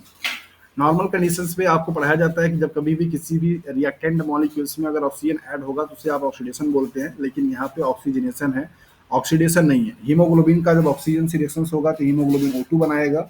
So actually it react with 4 molecule of oxygen to form a Hb4NO8। मतलब कि एक हीमोग्लोबिन मॉलिक्यूल्स का फॉर्मूला यहाँ पे दिया गया कि 2 से होगा। तो हीमोग्लोबिन में चूंकि क्या है, 4 हीम ग्रुप होते हैं, इसलिए वहाँ पे 4 दिखाया गया। और 4 क्या करेगा, O2 मतलब O के 8 मतलब 4 मॉलिक्यूल से बाइंड करेगा, तो उसका फॉर्मूला क्या हो जाएगा, O8 हो जाएगा। तो Hb4O8 ये रियल स्टेट है जब आपका हीमोग्लोबिन ऑक्सीजन से क्या किया हुआ है, बाइंड किया हुआ है। तो इस तरीके का ये रिएक्शन है, इस रिएक्शन में आप इसको देख सकते हैं। सो बेसिकली इस रिएक्शन से आपको क्या समझ रहे हैं कि जो आपका हीमोग्लोबिन का कंप्लीट फंक्शनल स्टेट होता है वो ये वाला है, that is haemoglobin 4 and oxygen 8, ना कि ये वाला। ये सिर्फ एक मोनोमेरिक फॉर्म है जो कि रिप्रेजेंट करने के लिए लिखा जाता है। एक्चुअल इक्वेशन आपकी ये है। सो यहाँ पे आपको बात कर रहे हैं दैट इज ऑक्सीजन की हीमोग्लोबिन डिसोसिएशन कर्व को लेकर के। क्या है ये डिसोसिएशन कर्व और क्यों हमारे लिए जरूरी है पढ़ना समझना, और किस तरीके के सवाल यहाँ पर आएंगे, सब कुछ आपको इसी एक स्लाइड में समझाने की कोशिश करूंगा। थोड़ा सा ध्यान लगा के समझिएगा ताकि अच्छे तरीके से आपको समझ में आ जाए। ऑक्सीजन का हीमोग्लोबिन के साथ में जो बाइंडिंग होती है वो डिपेंड किस पे करेगा, पार्शियल प्रेशर ऑफ ऑक्सीजन पे, पहला पॉइंट। हीमोग्लोबिन मॉलिक्यूल दोनों चीजों से बाइंड कर सकता है, ऑक्सीजन से भी and partial pressure of CO2 भी डिपेंड करेगा CO2 के बाइंडिंग पे भी। इन दोनों में पार्शियल प्रेशर अगर ऑक्सीजन का ज्यादा होगा as compare to the partial pressure of CO2 के, तो उस टाइम पे हीमोग्लोबिन किससे बाइंड करेगा, ऑक्सीजन से बाइंड करेगा। क्लियर। और अगर पार्शियल प्रेशर ऑफ CO2 ज्यादा होगा as compare to the partial pressure of oxygen से, तो उस टाइम पे हीमोग्लोबिन किससे बाइंड करेगा, कार्बन डाइऑक्साइड मॉलिक्यूल से। तो हीमोग्लोबिन मॉलिक्यूल्स का बाइंडिंग किसके साथ में होगी, ये टोटली डिपेंड किस पे करेगा, that is the partial pressure पे, मतलब उस इंडिविजुअल गैस के प्रेशर पे। और प्रेशर किसके प्रोपोर्शनल होगा, कॉन्सेंट्रेशन के, मतलब जिसका कॉन्सेंट्रेशन ज्यादा होगा उसका पार्शियल प्रेशर भी ज्यादा होगा, और जिसका पार्शियल प्रेशर ज्यादा होगा वो हीमोग्लोबिन मॉलिक्यूल से क्या करेगा, बाइंड करेगा।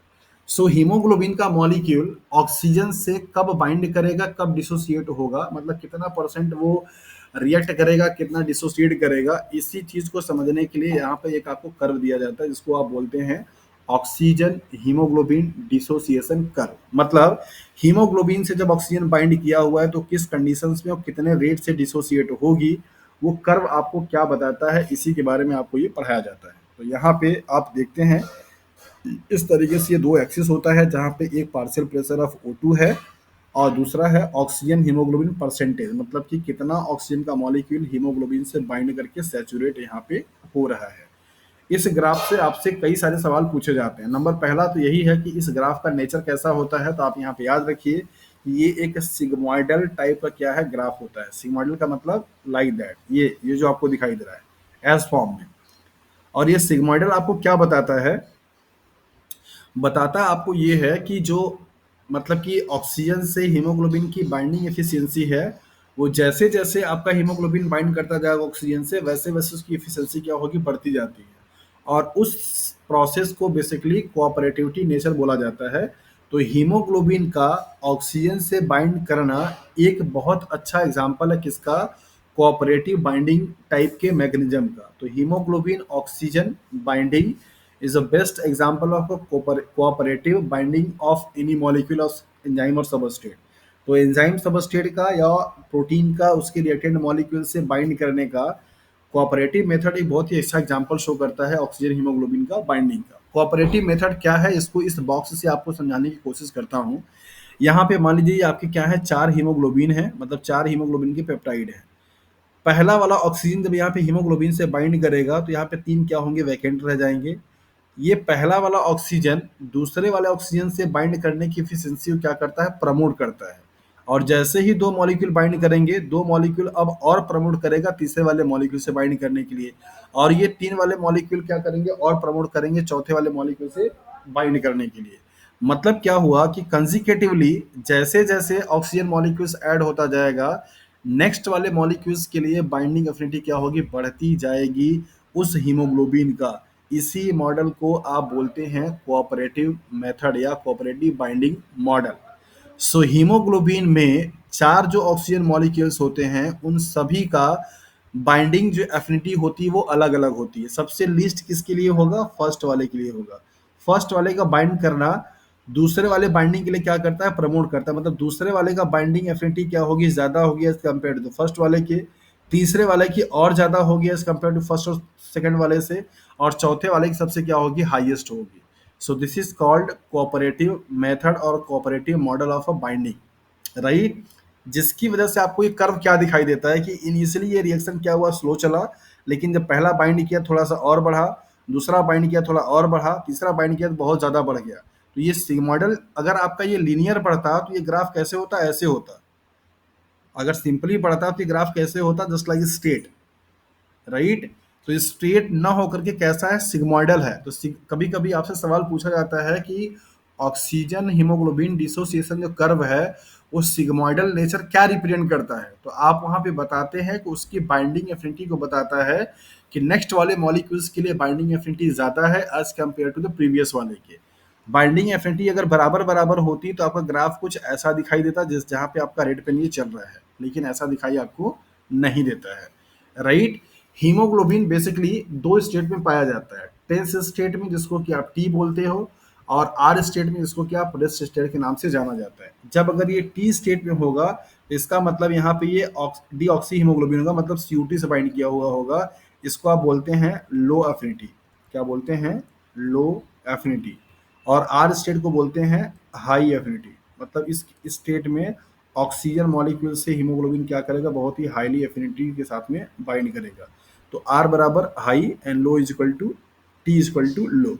ठीक है, तो सिग्माइडल जो नेचर है कैसा है और क्यों है ये आपने यहाँ पे देख लिया। हीमोग्लोबिन के डिसोसिएशन कर्व का कोऑपरेटिव मॉडल क्या होता है ये भी आपने समझ लिया। होपफुली आप उसको समझ ही गए होंगे। ऑक्सीजन का किस तरीके से बाइंडिंग होगी, CO2 का बाइंडिंग क्यों कैसे होगी, ये पार्शियल प्रेशर पे डिपेंड करेगा, ये बात भी आपने यहाँ पे समझ लिया होगा। इसी बाइंडिंग के नेचर के बेसिस पे बोहर साहब ने एक्सपेरिमेंट को लेकर के समझाने की कोशिश किया कि कुछ फैक्टर्स होते हैं like as partial pressure of CO2, hydrogen का कंसंट्रेशन एंड टेम्परेचर। ये जो कर्व होता है उस कर्व को क्या करते हैं? शिफ्ट कर देते हैं, जिसको कि बोहर इफेक्ट के नाम से जाना जाता है। हालांकि आपके एग्जाम में जब बेसिकली आता है सवाल तो वहाँ पे बोहर इफेक्ट में या तो आपको CO2 दिया रहता है या तो आपको क्या दिया रहता है? H+ आयन ही दिए रहते हैं। लेकिन आप जानते रहिए कि वो सभी फैक्टर जो कि ऑक्सीजन हीमोग्लोबिन डिसोसिएशन कर्व को राइट साइड में शिफ्ट कराते हैं, उन सभी के इम्पैक्ट को बोहर इफेक्ट के नाम से जाना जाता है। अब ये राइट साइड और लेफ्ट साइड क्या है ना, इसको थोड़ा सा डिटेल में समझ लेते हैं, ये आपको समझ में आ जाए। जैसे देखिए, ये जो आपको डार्क रेड में ब्लैक में दिखाई दे रहा है, ये नॉर्मल कर्व है। ठीक है, नॉर्मल कर्व के इस तरफ मतलब कि लेफ्ट हैंड साइड, इस तरफ मतलब राइट हैंड साइड।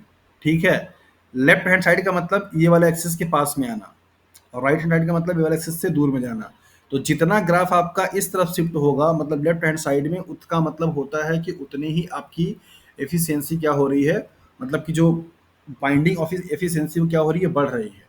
और जितना ज़्यादा राइट साइड में शिफ्ट होगा इसका मतलब हीमोग्लोबिन से ऑक्सीजन की बाइंडिंग एफिनिटी क्या हो रही है? कम हो रही है। राइट, तो राइट की तरफ शिफ्ट होना मतलब एफिनिटी कम हो जाना, लेफ्ट की तरफ शिफ्ट होना मतलब एफिनिटी बेहतर हो जाना। मतलब जितना ग्राफ ये आपका इसके पास में बनेगा ये उतने बेहतर क्या करेगा? एफिनिटी को शो करता है।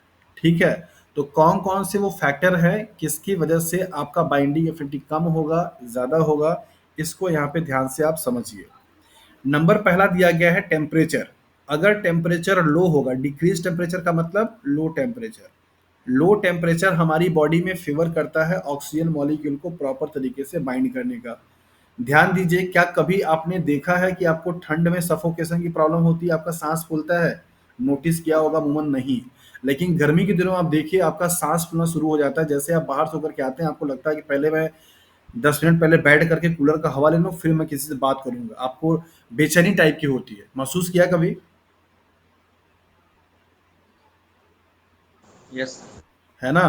तो इसका मतलब क्या होता है कि बेसिकली जब टेम्परेचर ज़्यादा होता है तो उस टाइम पे ऑक्सीजन मॉलिक्यूल्स का हीमोग्लोबिन से बाइंडिंग एफिनिटी क्या होती है? रिड्यूस्ड हो जाती है। और उस कंडीशन में आपकी बॉडी में उतना प्रॉपर ऑक्सीजन का ट्रांसपोर्टेशन नहीं होता जितना आपकी बॉडी की डिमांड होती है। दैट्स वाई आपकी ब्रीदिंग रेट बढ़ जाती है। उसी को आप सांस फूलना, सफोकेट होना या बेचैनी होना, उलझना के नाम से जानते हैं। सो समझ में क्या आया कि जो टेम्परेचर होगा उसका कम होना हमारी बॉडी में ऑक्सीजन को बाइंड करने में क्या करता है? फेवर करता है। दूसरा कंडीशन है डिक्रीज 2,3-BPG। ये 2,3-BPG क्या है? मतलब 2,3 डाई बिस फॉस्फोग्लिसरेट, ये एक मॉलिक्यूल है, बिस फॉस्फोग्लिसरेट।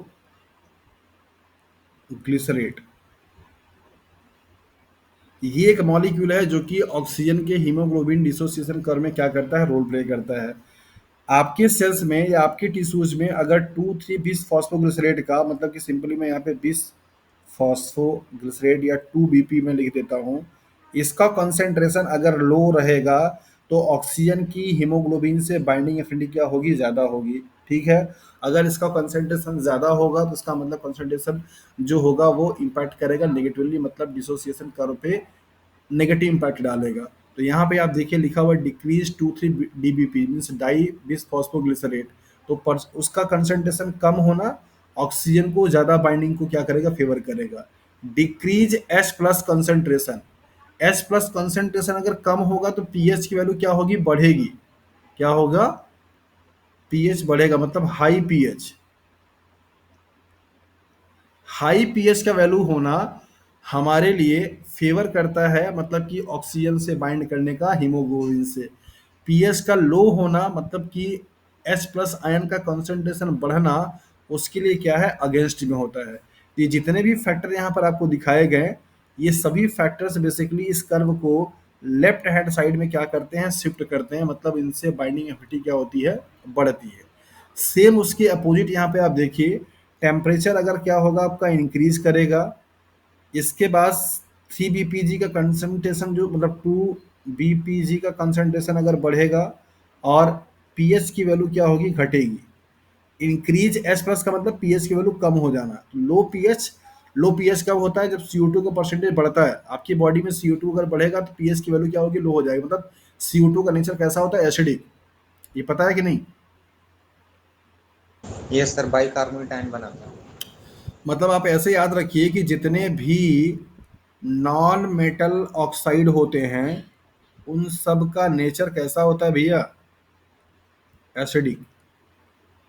जैसे CO2, NO2, ठीक है, या BrO2 या Br2, इस तरीके से जो मॉलिक्यूल्स होते हैं, तो जो भी कोई नॉन मेटल का ऑक्साइड होगा उसका नेचर कैसा होगा, एसिडिक होगा। तो CO2 भी क्या है, एक नॉन मेटल ऑक्साइड है। तो CO2 का परसेंटेज बढ़ना मतलब पीएच को क्या करेगा, कम करेगा। ठीक है, तो किसी भी तरीके से अगर आपके सेल्स में, आपके टिश्यूज में H प्लस का कंसंट्रेशन बढ़ रहा है, इसका मतलब पीएच कम हो रहा होगा, तो वो शिफ्ट करेगा ग्राफ को या कर्व को राइट हैंड साइड में। और राइट हैंड साइड का मतलब भैया लो एफिनिटी की बात करता है, कि ये एफिनिटी कम की बात करेगा। और लेफ्ट हैंड साइड का मतलब होता है हाई एफिनिटी की बात ये कर रहा है। यही सारे वो फैक्टर हैं, पीएच है, बीपीजी है, टेम्परेचर है। इन फैक्टर के बेसिस पे ऑक्सीजन का हीमोग्लोबिन का डिसोसिएशन जो कर्व होता है वो लेफ्ट में शिफ्ट होगा या राइट में शिफ्ट होगा। तो आपसे यहाँ से बहुत सारे सवाल बनते हैं। लेफ्ट का शिफ्ट होना क्या बताता है, हाई एफिनिटी। राइट का शिफ्ट होना क्या बताता है, लो एफिनिटी। कौन कौन से फैक्टर हैं जो फेवर करेंगे लेफ्ट शिफ्टिंग में, तो आप याद रखिए, टेम्परेचर का कम होना, पीएच का हाई होना, बीपीजी का कंसंट्रेशन कम होना, ये सब फेवर करेंगे लेफ्ट हैंड साइड में शिफ्ट करने का, मतलब हाई एफिनिटी को। पीएच का कम होना, टेम्परेचर का बढ़ जाना, 3 बीपीजी कंसंट्रेशन का बढ़ जाना, ये सब फेवर करेंगे राइट हैंड साइड में शिफ्टिंग को, मतलब कि लो ऑक्सीजन ट्रांसपोर्टेशन को या लो ऑक्सीजन बाइंडिंग को हीमोग्लोबिन से। सो this is the oxygen haemoglobin dissociation curve. तो कौन कौन से फैक्टर हैं, बोहर इफेक्ट को आप क्या बोलते हो, कर्व का सिग्नल नेचर क्या होता है, कोऑपरेटिव मॉडल क्या है, ये सब कुछ आपने यहाँ पे अच्छे तरीके से समझ लिया। सो होपफुली कि आपको प्रॉब्लम अब यहाँ पे नहीं होना चाहिए। सर ये बीपीजी है या डीपीजी है? बीपीजी है ना सर? इसको आप बोलते हैं 2,3-bis फॉस्फोग्लिसरेट। ये यहाँ पे डीपीजी ग्राफ के डीपीजी पास। डीपीजी और बीपीजी दोनों वर्ड यूज किए जाते हैं। वैसे डिस और बिस में फर्क होता है, ठीक है। डाई के नाम से भी जाना जाता है और बिस का मतलब भी दो ही होता है। मतलब जहाँ पे दो कार्बन अगर होते हैं, जैसे दो कार्बन पे कोई फंक्शनल ग्रुप लगा, वैसे 2 पे भी है, 3 पे भी है, ठीक है। ये फॉस्फेट जो ग्रुप है वो 2 और 3 पे है। तो कभी कुछ कुछ बुक्स में आपको वो डाई के फॉर्म में दिखेगा, कुछ कुछ बुक्स में आपको बिस के फॉर्म में दिखेगा। लेरेंजिया में आप पढ़ेंगे तो आपको बिस दिखेगा, इंडियन ऑर्थोराइटर की बुक में पढ़ेंगे तो आपको डिस दिखेगा, मतलब डाई दिखेगा। दोनों ही सही है, ओके। ठीक है। डाई फॉस्फोग्लिसरेट या बिस फॉस्फोग्लिसरेट, दोनों का मतलब वही होता है कि वहां पे दो फॉस्फेट ग्रुप है। जब किसी भी ग्रुप में, किसी भी कंपाउंड में कोई ग्रुप लगता है तो उसके लिए सफिक्स लगाते हैं, जैसे जैसे बिस का, ट्रिस का, टेट्रिस का, इस तरीके से। तो इसी के लिए जैसे आप मोनो, डाई, ट्राई, टेट्रा से लगाते हैं।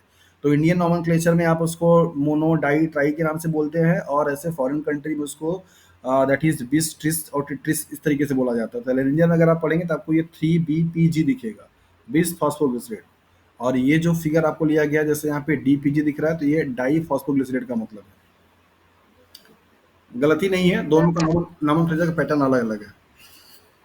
कार्बन मोनोऑक्साइड का क्या इम्पैक्ट पड़ेगा? Carbon, very good, carbon monoxide भी आपके लिए टॉक्सिक है, ठीक है। तो टॉक्सिक का मतलब ये हुआ कि CO का मतलब CO का जो बाइंडिंग एफिनिटी है, सॉरी, CO का जो बाइंडिंग एफिनिटी हीमोग्लोबिन से वो बहुत ही ज्यादा है, CO2 से भी, ऑक्सीजन से भी। तो CO अगर बाइंड कर जाएगा तो ऑक्सीजन कभी मतलब हीमोग्लोबिन मॉलिक्यूल छोड़ेगा ही नहीं। आपने पढ़ा होगा कि CO एज ए पॉइजन है, कार्बन मोनोऑक्साइड से लोगों की मौत हो जाती है। पहले के ज़माने में क्या होता था कि ठंड के टाइम पे जो घर में दादा-दादी लोग होते थे, अपने बिस्तर के नीचे पूरा अंगीठी सुलगा करके, जो कि पूरा भयंकर CO का सोर्स होता था, सुलगा करके पूरा कमरा बंद कर देते थे, ऊपर से रजाई ओढ़ के पूरा मुँह भी ढक लेते थे। मतलब उनको कहीं से हवा ही ना जाए। पता चला कि वो दादा सुबह उठे ही नहीं। उसके पीछे कारण क्या था कि CO का कंसंट्रेशन इतना ज़्यादा उस रूम में हो गया, कहीं से वेंटिलेशन हुआ नहीं, और CO जब हीमोग्लोबिन से बाइंड करता है ना, तो वो इरिवर्सिबल बाइंड करता है, मतलब कि वो छोड़ता नहीं है। तो जब आपकी बॉडी में मैक्सिमम CO मॉलिक्यूल्स चला जाएगा तो हीमोग्लोबिन फ्री ही नहीं होगा ऑक्सीजन को ट्रांसपोर्ट करने के लिए। सो लैक ऑफ ऑक्सीजन की वजह से आपकी क्या हो, मतलब किसी भी इंडिविजुअल्स की डेथ हो सकती है। इसीलिए CO के प्रेजेंस में आप तुरंत खांसना शुरू कर देते हैं। जहाँ कहीं पे भी इनकम्प्लीट कंबशन हो रहा होता है, सफ़ेद सफ़ेद धुआं आपका CO है, मतलब कार्बन मोनोऑक्साइड है। कार्बन मोनोऑक्साइड का बाइंडिंग एफिनिटी बहुत ही ज़्यादा होती है। तो इसका मतलब ये हुआ कि लो जो कंसंट्रेशन होगा वो CO का, मतलब बहुत कम कंसंट्रेशन होना उसको फेवर करेगा किधर की तरफ, that is left hand side की तरफ। तो यहाँ पे आप लिख लीजिएगा CO का कंसंट्रेशन लो। सब कुछ लो है, सिर्फ pH की वैल्यू हाई है। ठीक है, ये बात समझ में आई? Yes sir. Yes, CO sir. मतलब कार्बन मोनोऑक्साइड पॉइजन है। इसका हीमोग्लोबिन के साथ में बाइंड करने की एफिनिटी बहुत ज़्यादा होती है और इरिवर्सिबल होता है। मतलब एक बारी अगर CO बाइंड कर गया तो हीमोग्लोबिन को फ्री नहीं छोड़ेगा। तो अगर आपकी बॉडी का मैक्सिमम परसेंटेज हीमोग्लोबिन का CO से अगर बाइंड कर जाता है, सो आपकी बॉडी सफ़र करना शुरू कर देती है। लैक ऑफ ऑक्सीजन के कंडीशंस में उस पर्सन की डेथ भी हो सकती है। कई सारे रिपोर्ट आपको मिल जाएंगे जहाँ पे CO के वजह से पर्सन्स की डेथ हो गई है विंटर के सीजन में। गांव में लोगों को जानकारी नहीं होती, उन्हें लगता है कि पूरा जितना हो सके चदरा, कंबल, अंगीठी, रजाई सब ओढ़ करके एकदम बंद करके सो जाएं, और उसकी वजह से उनको ऑक्सीजन नहीं मिल पाता है। रेस्पिरेशन की प्रोसेस में भी CO2 निकाल रहे हैं जो कि खतरनाक है। और वो जो अंगीठी इन्होंने नीचे जला रखी थी वो भी CO का प्रोडक्शन कर रहा था। रूम भी पूरा बंद कर दिया, विंडो पूरा बंद कर दिया, वेंटिलेशन कहीं पे हुआ नहीं। तो CO एज अ पॉइजन के रूप में क्या होता है, यूज किया जाता है। तो CO का कंसंट्रेशन लो होना लेफ्ट हैंड साइड में क्या करेगा, फेवर करेगा, मतलब उसके ऑक्सीजन से बाइंड करने की कैपेसिटी को बढ़ावा देगा। हाई कंसंट्रेशन होना क्या करेगा, फेवर करेगा राइट हैंड साइड को, जो कि रिड्यूस्ड एफिनिटी को इंडिकेट करता है। ठीक है, yes sir. Okay. So finally आज हम लोगों ने देखा कि हीमोग्लोबिन का क्या कॉन्सेप्ट है और किस तरीके से हीमोग्लोबिन का स्ट्रक्चर है, इलेक्ट्रोफोरेसिस का एस्पेक्ट देखा, और साथ साथ में उनका हीमोग्लोबिन के साथ में बाइंडिंग जो डिसोसिएशन कर्व है उसके नेचर के बारे में पढ़ा। ये टॉपिक काफ़ी ज़्यादा इंपॉर्टेंट था, इसलिए पूरा एक क्लास का टाइम इस पे दिया। एंड होपफुली कि अब आपके प्रीवियस ईयर में जो इससे क्वेश्चंस आए हुए हैं आप उनको सॉल्व कर पाएंगे, अगर आपको कहीं दिखता है तो। और अगर आप इसके बेसिस पे सवाल भी आएगा तो भी आसानी से उसको अच्छे तरीके से सॉल्व कर पाएंगे। एक सूचना आप लोगों को देनी है मुझे, इन्फॉर्मेशन, अगर कल की क्लास का टाइमिंग कुछ चेंज हो सके तो आप लोग बताइए, क्योंकि आगामी 3 दिन के लिए मैं अवेलेबल नहीं रहूँगा, मतलब कि कल, परसों और नेक्स्ट डे 16, 17 और 18। सो अगर डे टाइम में 4 से पहले किसी भी टाइम पर अगर आप लोग अवेलेबल हैं तो आप बता दीजिए, मैं क्लास ले लूँगा। 4 बजे के बाद मेरी अवेलेबिलिटी नहीं है तो नेक्स्ट 3 डेज क्लासेस आपकी रन नहीं करेंगी। कोशिश करूँगा 18 को शाम में अगर ठीक ठाक तरीके से मैं वापस आ गया, मतलब एडमिन की टाइम से अगर आ गया तो क्लास चलेगी, अदरवाइज 19 से क्लास आपकी रिज्यूम होगी। सो कल के लिए मुझे आप लोग बताइए कि क्या डे टाइम पे अवेलेबिलिटी है आप लोगों की 4 से पहले किसी भी टाइम।